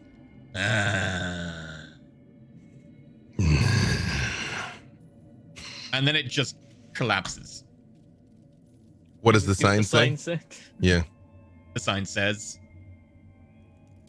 "Come." I'll do it in the voice. Why not? Is it this one? No. Yeah, it's that one now. There we go. That is definitely the sound. Hello, I'm an evil necromancer, and we need to talk. That sounds like something I would do. I always do like peculiar stuff that makes no sense. I was so pleased to get your message. You can meet us where we are assembling. You have my promise of safe passage. Alternatively, if that is not good enough, I will see you before the battle. In the midst of our armies. Mine of undead servants who know no fear, know no pain, and yours of farmers, husbands and wives, who have never seen a single thing of battle.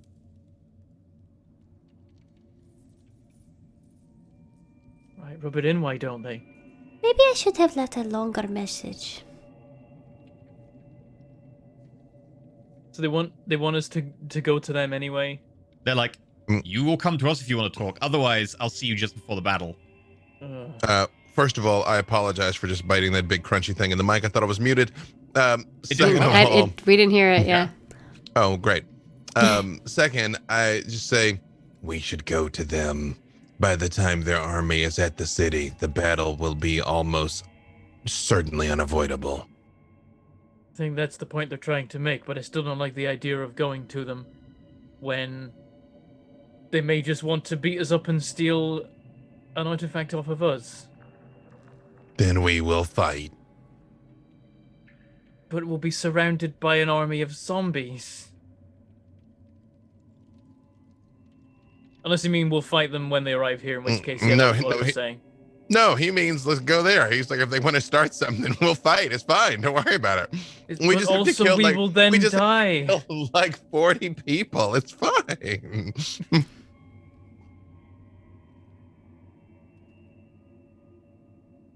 Perrin, it is our only chance to avoid this battle.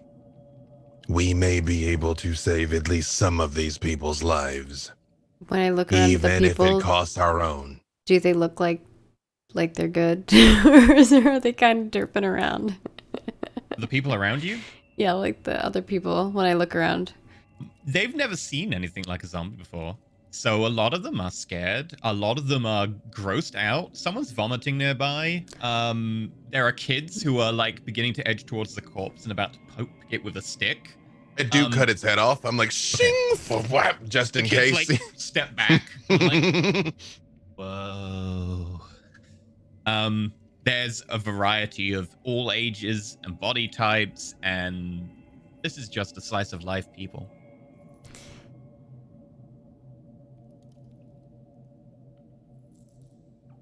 I get the feeling that no matter what we do, unless we just decide to hand them the temple and let them do what they will, they're going to invade this place and they're going to kill the people here. I think the meeting that they want to have with, I'm guessing, Arena is entirely a side project of theirs as part of their grander scheme. If nothing else, if we know exactly what they intend, we will be able to mount a more intelligent defense. So far, the priests are withholding, the survivors withholding. We are blunt instruments no different than these pointed spears.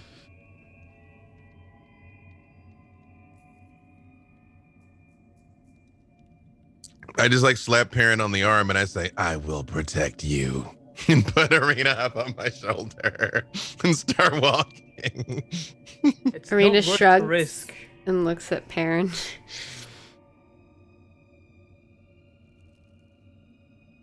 Perrin shakes his head and follows. He's like, this is a terrible idea, and if we get killed, I'm gonna say I told you so as I die. Okay. Oh, no. I'll turn to him and be like, do you want to come along? We're making a party of it, apparently. I never considered myself much more than a pointy spear anyways, but if we're going, then we go together.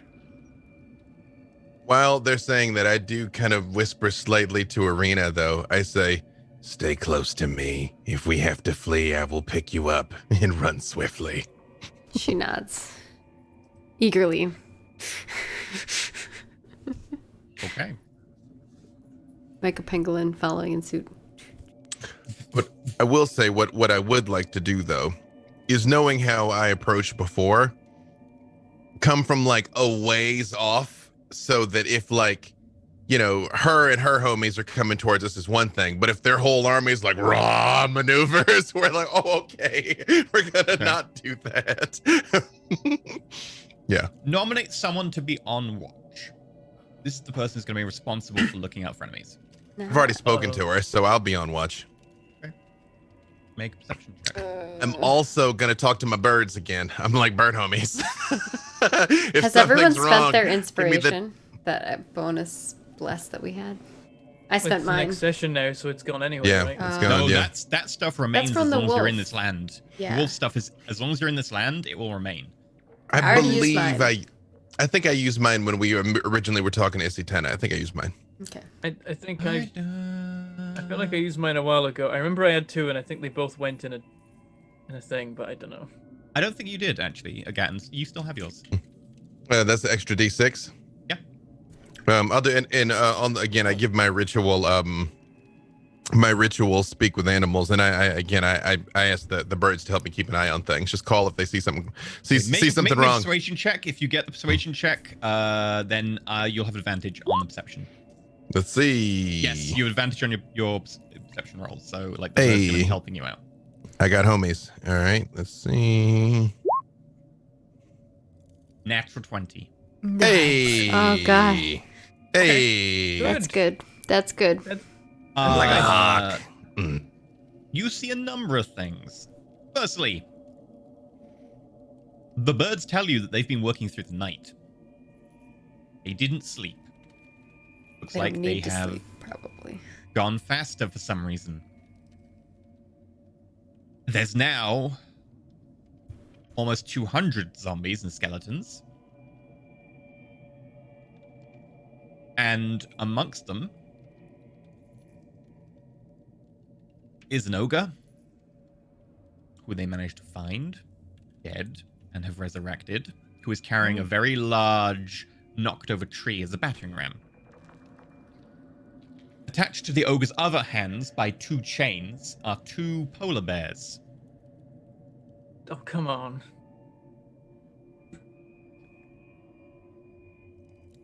That'll be up to Perrin to deal with.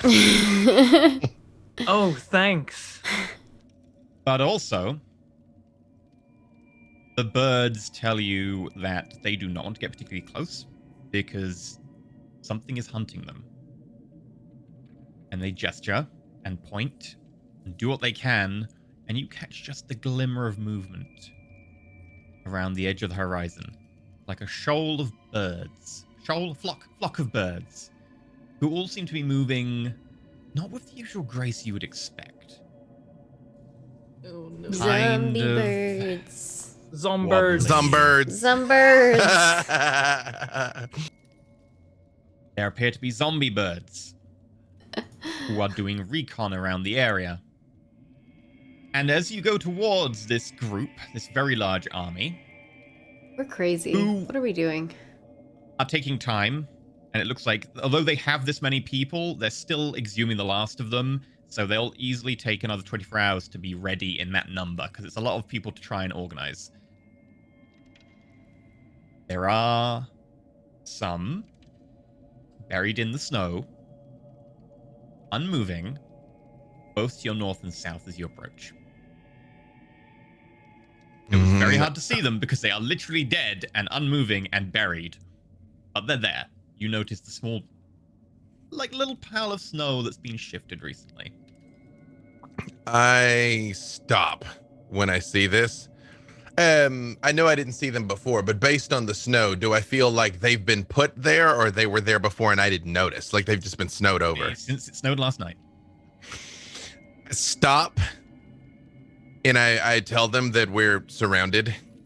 And if they want to meet, they'll meet here. Like if I see these birds, I just like literally look at the birds and like wave at the birds. Like this, they're going to talk here or we're not talking. I look around and see the mounds, and I'm like, "Yeah, I knew it. They were setting us up for an ambush." We knew we were going to do battle. No, this isn't for us. This isn't. They've done this because they want us to walk straight into the middle and then surround us with zombies. Well, again, I don't walk right into them. Like the moment I'm like, oh, okay, hang on. No, I know what this is. Screw you see guys. That with a 20, Yeah. it was gonna be hard. But Yeah. with that 25 in particular, you do see it well before the trap can be closed on you. Like, if you remain, with it, your mind in control of your body, not paralyzed, whatever, there is no way they can close the trap on you and you not escape right now. Yeah. No, I do basically stop like at that point again, and I see and I recount to them everything I see. The mounds that apparently they got like a big old ogre boy, but the ogre I'm aware of because the birds told me, not because I can see it from where we are. Right? You can probably see it just about from where you are. You're probably a good mile away from them, but like they're big Okay. enough as a group now. You can maybe see them, and you can see that the ogre's a little bit above. Yeah, I recount all of that, and again, I wait, on this spot. Either they're at least going to meet us here, or we're just gonna throw hands in the town. Eventually, a zombie walks towards you. It's got a scroll that's just wrapped up around its neck on a little thin, like, cord, and it just says on the edge of the scroll again. You just off the zombie starts walking away again. Look at the scroll, and it says, "One of you, one of us." And I turn and I look at Arena and I say, "Are you ready for this?" Arena jumps down and takes a deep breath, remembers what Edmund told her, and then nods. I just look down at her and I say, "If this goes wrong, I will come for you." She smiles as if she's confident, but she's totally not. I'm gonna like kneel down and whisper in Arena's ear before I go. Don't tell them about what happened in the tower, or about the existence of the key. If we're lucky, they may not know. They may simply want to talk to you because you're an artificer. That in itself is defiance of the gods, and I think that's what they're interested in. She nods. I hit her with guidance. It'll last for a minute. It's gonna Sorry. take me longer than Oh, a yeah. minute I was about to get there. say, yeah, you got to walk over I'm there. schmo. Maybe I. Well, could do believe it something with this. believe it or not, I'm still gonna give her the guidance because she might want her own perception or try something, on the way over. So it definitely It's not a won't bad hurt. thing to give me. Yeah, in the next Even in the just next the minute. gesture is nice, right? Yeah. Like, I could Yeah. maybe like protection from evil and good, because that lasts 10 Ooh. minutes. It is a spell slot though, Spell slot. and I only have mean- 3 of those, and that's my smites. I need them. I mean, she might need it though, because that'll be because if she's got to run out of there, that's a disadvantage on all of them trying to attack her while she's beating feet. So that's Also probably means worthwhile. can't be charmed, frightened, or possessed by them, which is definitely a nice Yeah, thing I'm to gonna have in this situation. Gonna go ahead and say drop that one. Okay, yeah. Like as we're going, Oh my god, I'm gonna get kidnapped or something. Like, I'm so scared right well, now. let's make sure that doesn't happen. It's like, because otherwise it's like we stand there and then Arena like turns, waves by, mechanically turns back, walks with them. We're like, ah, crap. Now that won't happen. Okay. Perrin, you grab your amulet and you say a few words to Erithis, and there's a slight fluctuation of grey light, very faint, around Arena before it goes. Arena, you feel a slight emanation of something, but on that. It's got 10 minutes, so... Yeah. We're like, okay, let's go, guys. Yeah. I'm just glad Arena gets Gadden going. is racked with indifference when she casts protection from good and evil. Oh my god.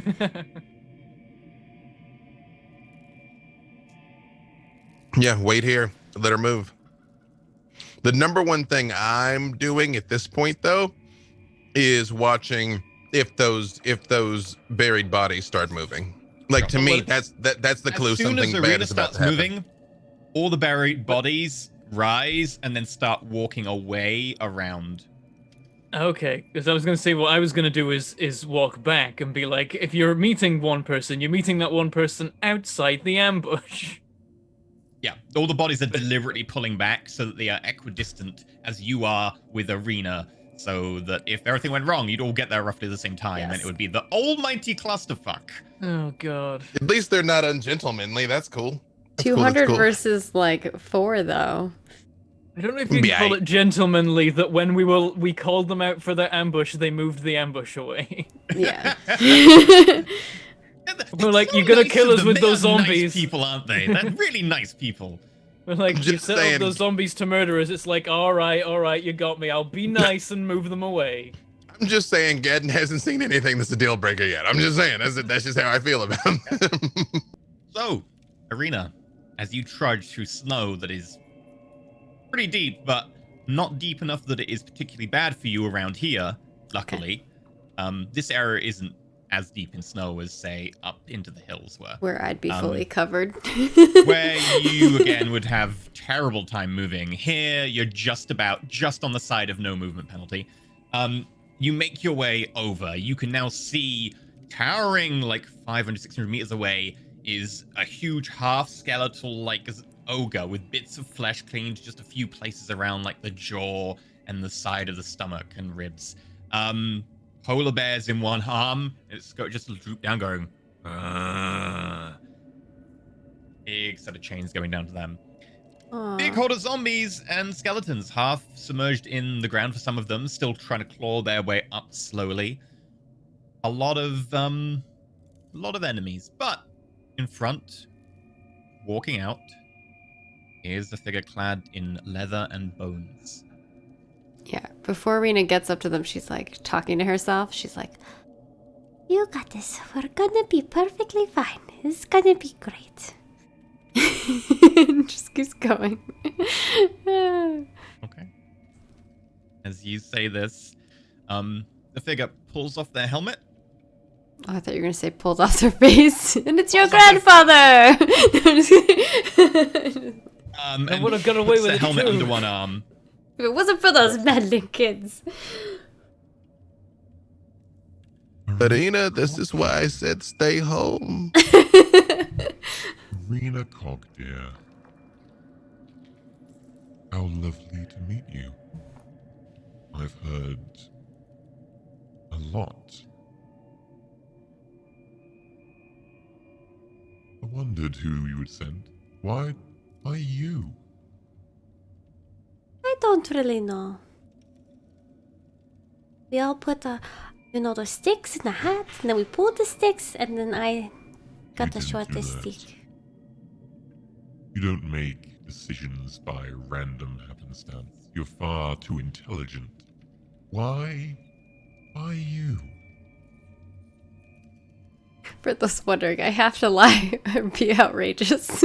So, I have competing things because my ideals are sincerity. There's no pretending to be somebody I'm not. And then I have this other thing that's like, the other thing on my shoulder that's like, lie, exaggerate. You tell them you're a badass. Tell them. Yeah, it's bad. Sorry, go ahead, E. Fine. What do you wish to accomplish by talking to me?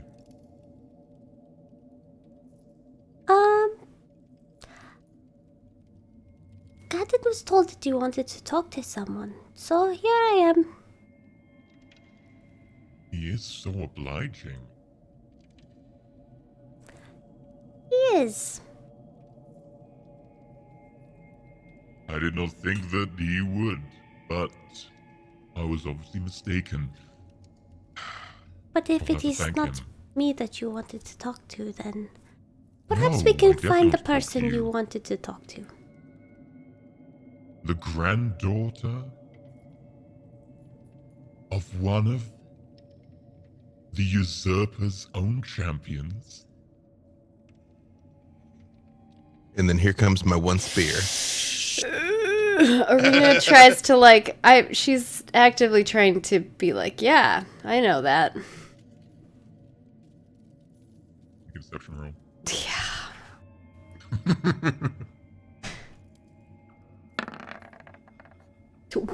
Yes! I'm not 20! What? It's like, I know all your plans. Damn Lay it, she poker does. face. Yeah, I totally know my grandfather is that shit that And I that's do not very, know. very important for one good reason. Holy He shit. looks at you. He looks at you more.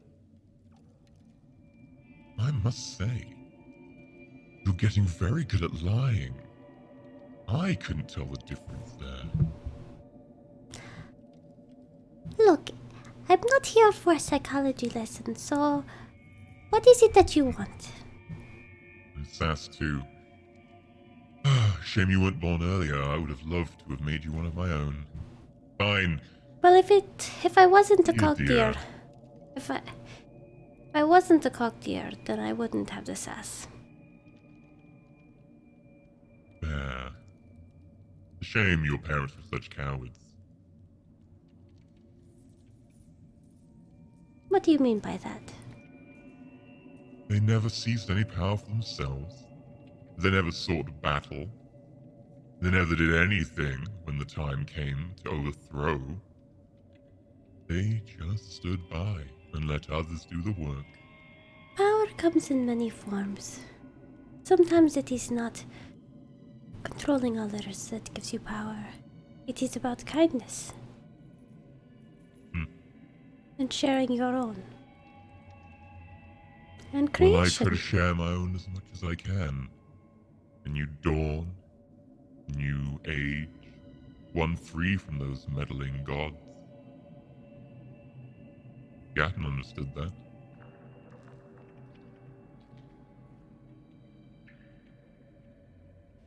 But, since we're getting to the point, will you kindly hand me the key you have? What key?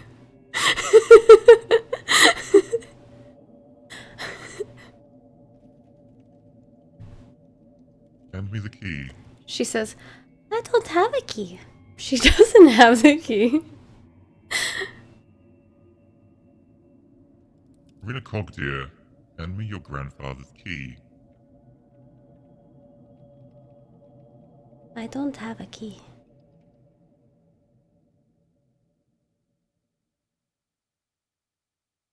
And she pats herself, shows the bag of like all these she has a lot of tools, like that's pretty much all she's carrying on her is a bunch of tools.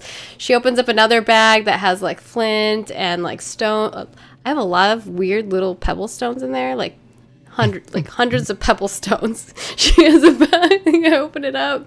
She just shows her like the weird stuff that she has on her, and she's like, No key.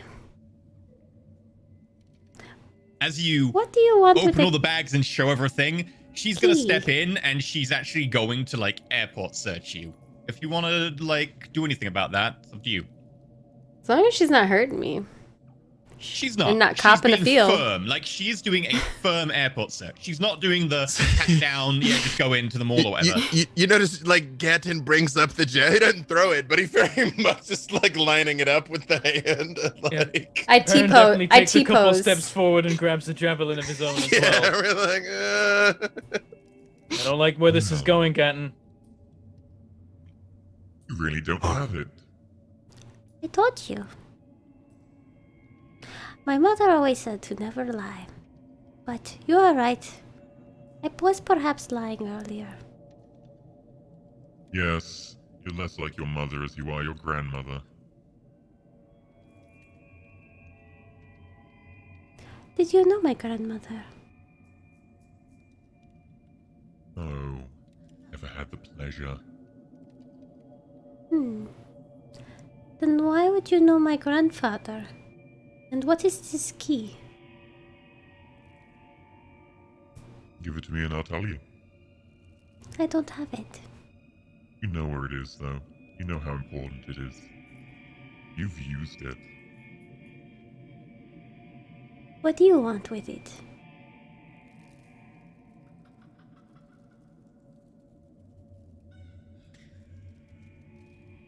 Fair play. Game recognizes game. I'll give you that. Because of that, I'll let you walk away from here. And then I'll take it another time when we take the city. You can try. She says, smiling. You would have been such a good vampire. Shame. I like you. I think I'm better just the way I am. Really? Mhm. You wouldn't want to be stronger, faster, better? If you have everything that you need, then you will never learn. Then why do you seek to go further up the towers? Why did you talk to that false oracle and ask, oh so desperately, to go further up the towers, if you are okay as you are? Irina grins ear to ear this time, and she's like, To learn. I know many secrets. Join, and I can show you things and teach you things. I know who your grandfather was, and I know how your grandmother died. Perhaps someday I will learn those things too. But there's also another side of it. Yes, You can't give up who you are. Just to learn something. Because what use are you to have all that knowledge, but not really actually have the power? ask that to your god. We're done here. Perhaps, if the Raven Queen sees so fit to share that with me. Well, I'll tell you one thing, though. That usurper did me a favor. My god was just as false as yours. I point at the city with the tower, and I look back at her. You mean Vahira rests? Yeah. Yeah. Way far away. No, not Point in a Vahira. general direction. I'm pointing Andorra. at Andorra. Okay. And I say, But what use is that tower for you? or temple.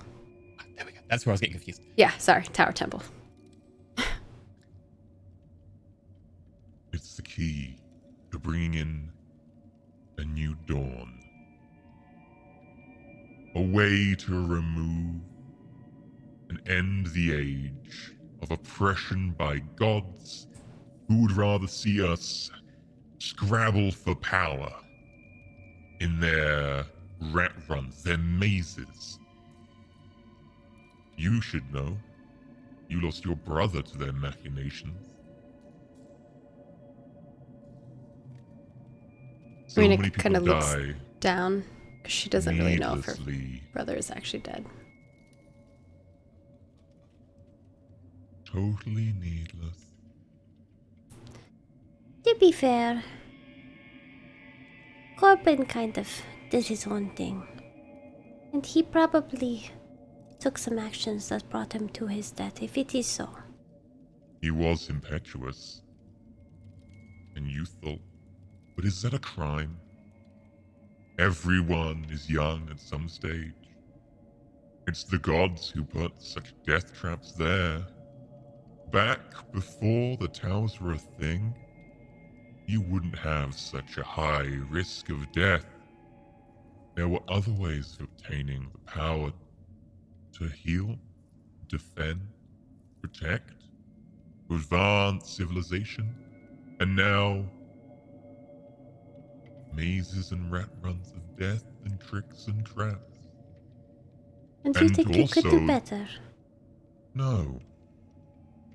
But there can be better. You should know as an artificer.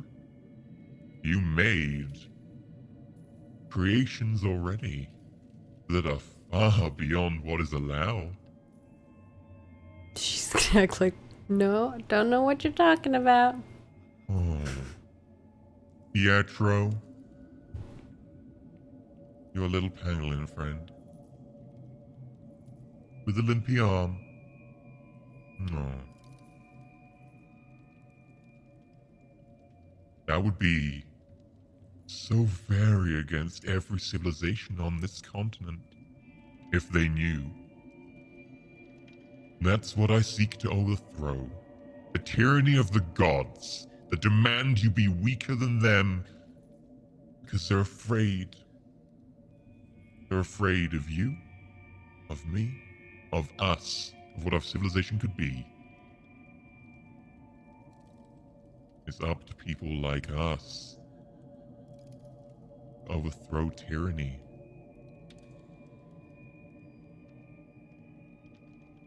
Gatton understands. I don't know if he understands what you're fully saying. fine. But I do.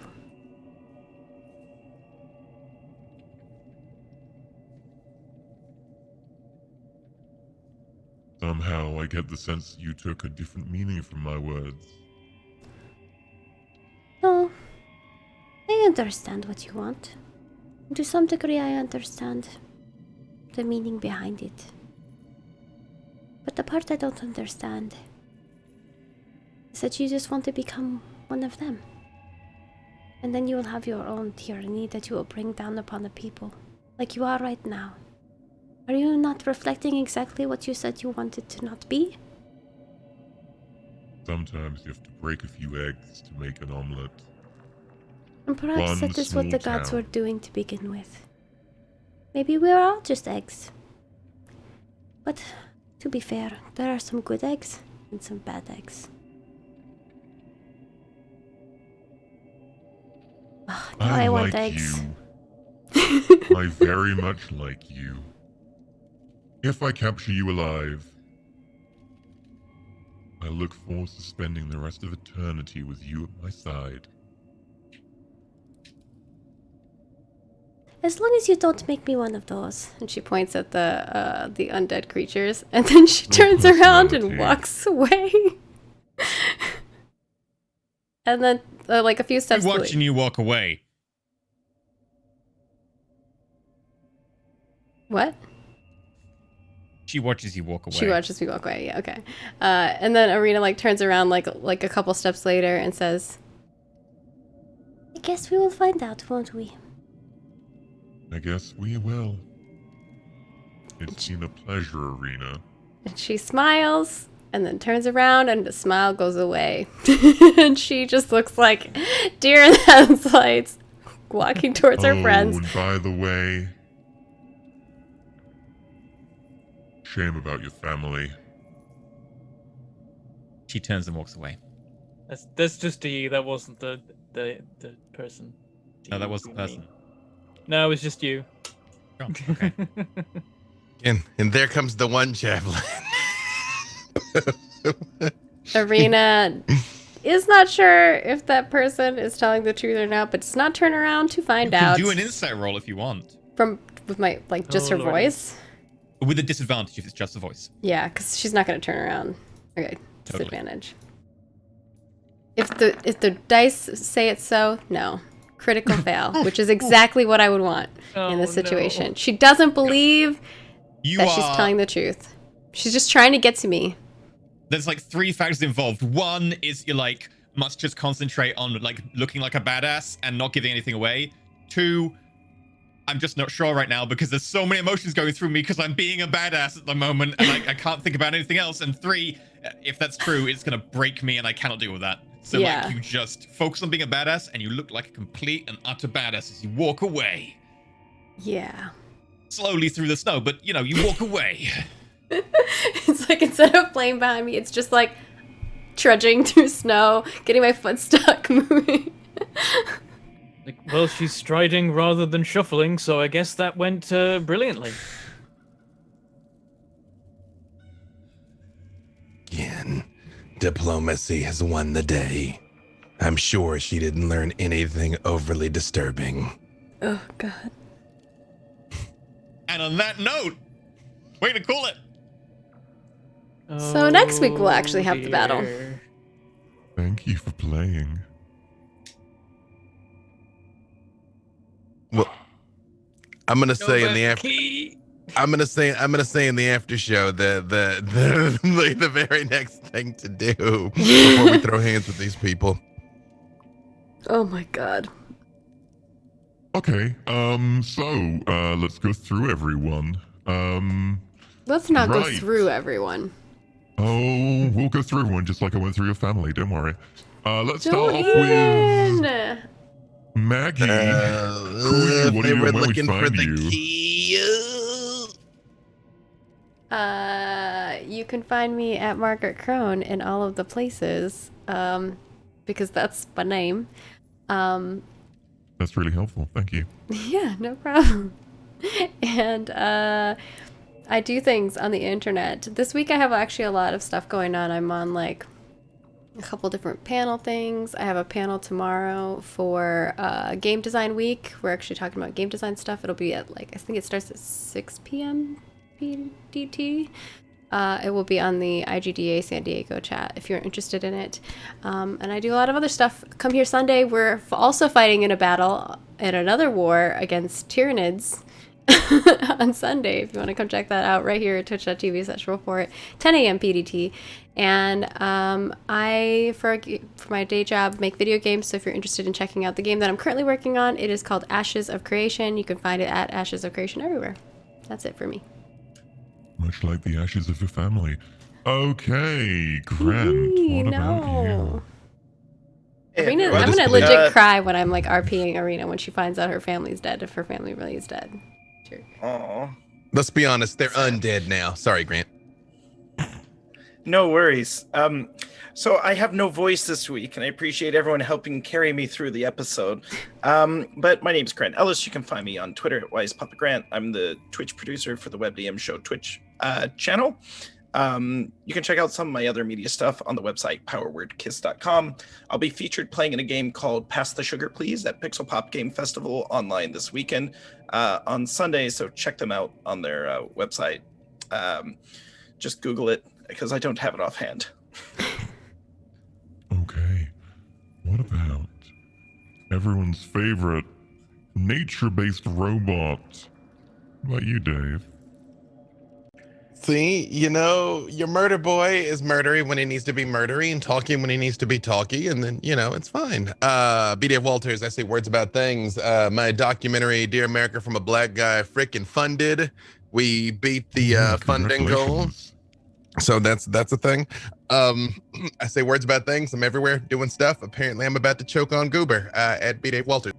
The New Dawn and the Survivor are massive fans, so well Again, done. y'all. So far, if there was like a Cogdeer massacre, okay, that's a deal breaker. But short of that, so far, the Gatton's she's making a lot of good points, y'all. Yeah. She's checking a lot of boxes. Yeah, but Exactly. she's doing exactly what she's saying she's gonna not, that she's trying to fight against. Hypocrisy is the province of all biologicals. It's fine. I'm Look. used to it. Blood magic and sacrifice as a force multiplier. She and I had me need that. there until she was like, yeah, I'm just gonna do the same thing that they just did, but I'll be leading this time. It's like, Yeah, what? I'll do it better. It's fine. Yeah, What? I'll be No. maybe slightly nicer sometimes. I think you missed on what she said. Less withholding power and more zombies. She said she wants to get rid of the gods, but Yeah. Bentham, what about you? I have a YouTube channel called Mangleport Gaming because of foolish choices made in my past, where I play games, which is almost entirely, no, it isn't all entirely, but it's mostly Factorio because 1.0 came out a month ago, whatever. So it's all that I'm doing videos and streams of right now. There would have been one today, but I was a zombie, and so I couldn't do You're it. But working there for will the be other one on team. Saturday. Oh, I know. no. No, I recovered. It was a temporary thing. Damn it. temporary. He just never had a temporarily went on the talk. other side. Perrin, if only you and me chatted. Oh, I yeah. got well, better. Initially, I was thinking that I was the one they were going to talk to just to try and turn me evil, but I realized they wanted the key. Anyway, you can find a load of stuff over on our Patreon. Today's supporter is Finley Shards. So Finley Shards, thank you very much for doing the supporting. I think you picked a good one. There's lots of really good RP from people. Shout out to all my great players who do good playering. Also, there's a monthly recap coming soon, and it's September. So if you want to gift those subs, you can do so at a decreased price right now, especially with all these month subs. If you want to do that, that's the thing. So thank you. I'm gonna go check out. Did we have any tips today? As for myself, you can find, me when I'm not being an evil vampire or whatever, Enter Elysium over at youtube.com/Elysium, Twitch.tv/Elysium, streaming Monday, Tuesday, Friday at the moment. And tomorrow I'm going to be streaming the Vampire the Masquerade mod for Crusader Kings 3, which I just did a video on my channel. You can check that out if you want. Right. So really, you just are still being an evil vampire, Well, both pretty much, on yeah. your Like, it channel doesn't and then on change. like the Doesn't Saturday change. show. It's all just vampires. Actually, on the Saturday show, I am a wholesome vampire. Thank you very I was much. about to say, not all vampires are evil. They're just very pragmatic. That's all. Yeah, just misunderstood. Like my evil overlords. Anyway, As I today like, we as had, I like to say, I am not a criminal. I've just done a lot of crime with my vampires. exactly. Be Look, gay, do I crime. agree with a lot of things she said. Just no, not the way she wants to go about it. No, I'm with you. If she hurt the Okay. cogdeers, we're throwing hands. But short of that, yeah. It's like But- the what, sure. The why, the how, Well, we'll get to that in the after show. But today we had Finley Shards tipping $50. The build up to this potential battle is great. Thank you to our cast and DM for a lot of fun, excitement, entertainment as always. Wonderful reveal this evening too. I really enjoy a reasonable bad guys who have justified reasons for their actions. So thank you so much. I really appreciate that. I think I'm a very reasonable bad guy. So yeah. We'll be back on Saturday with more Vampire the Masquerade. Sunday with The Last Ditch with more 40k RPG. And of course, we'll be back next week with more of the same on Thursdays. Thank you very much for watching. And, you know, may the dice roll ever in your favor. At Jazz. Whatever. Bye. Bye, everyone.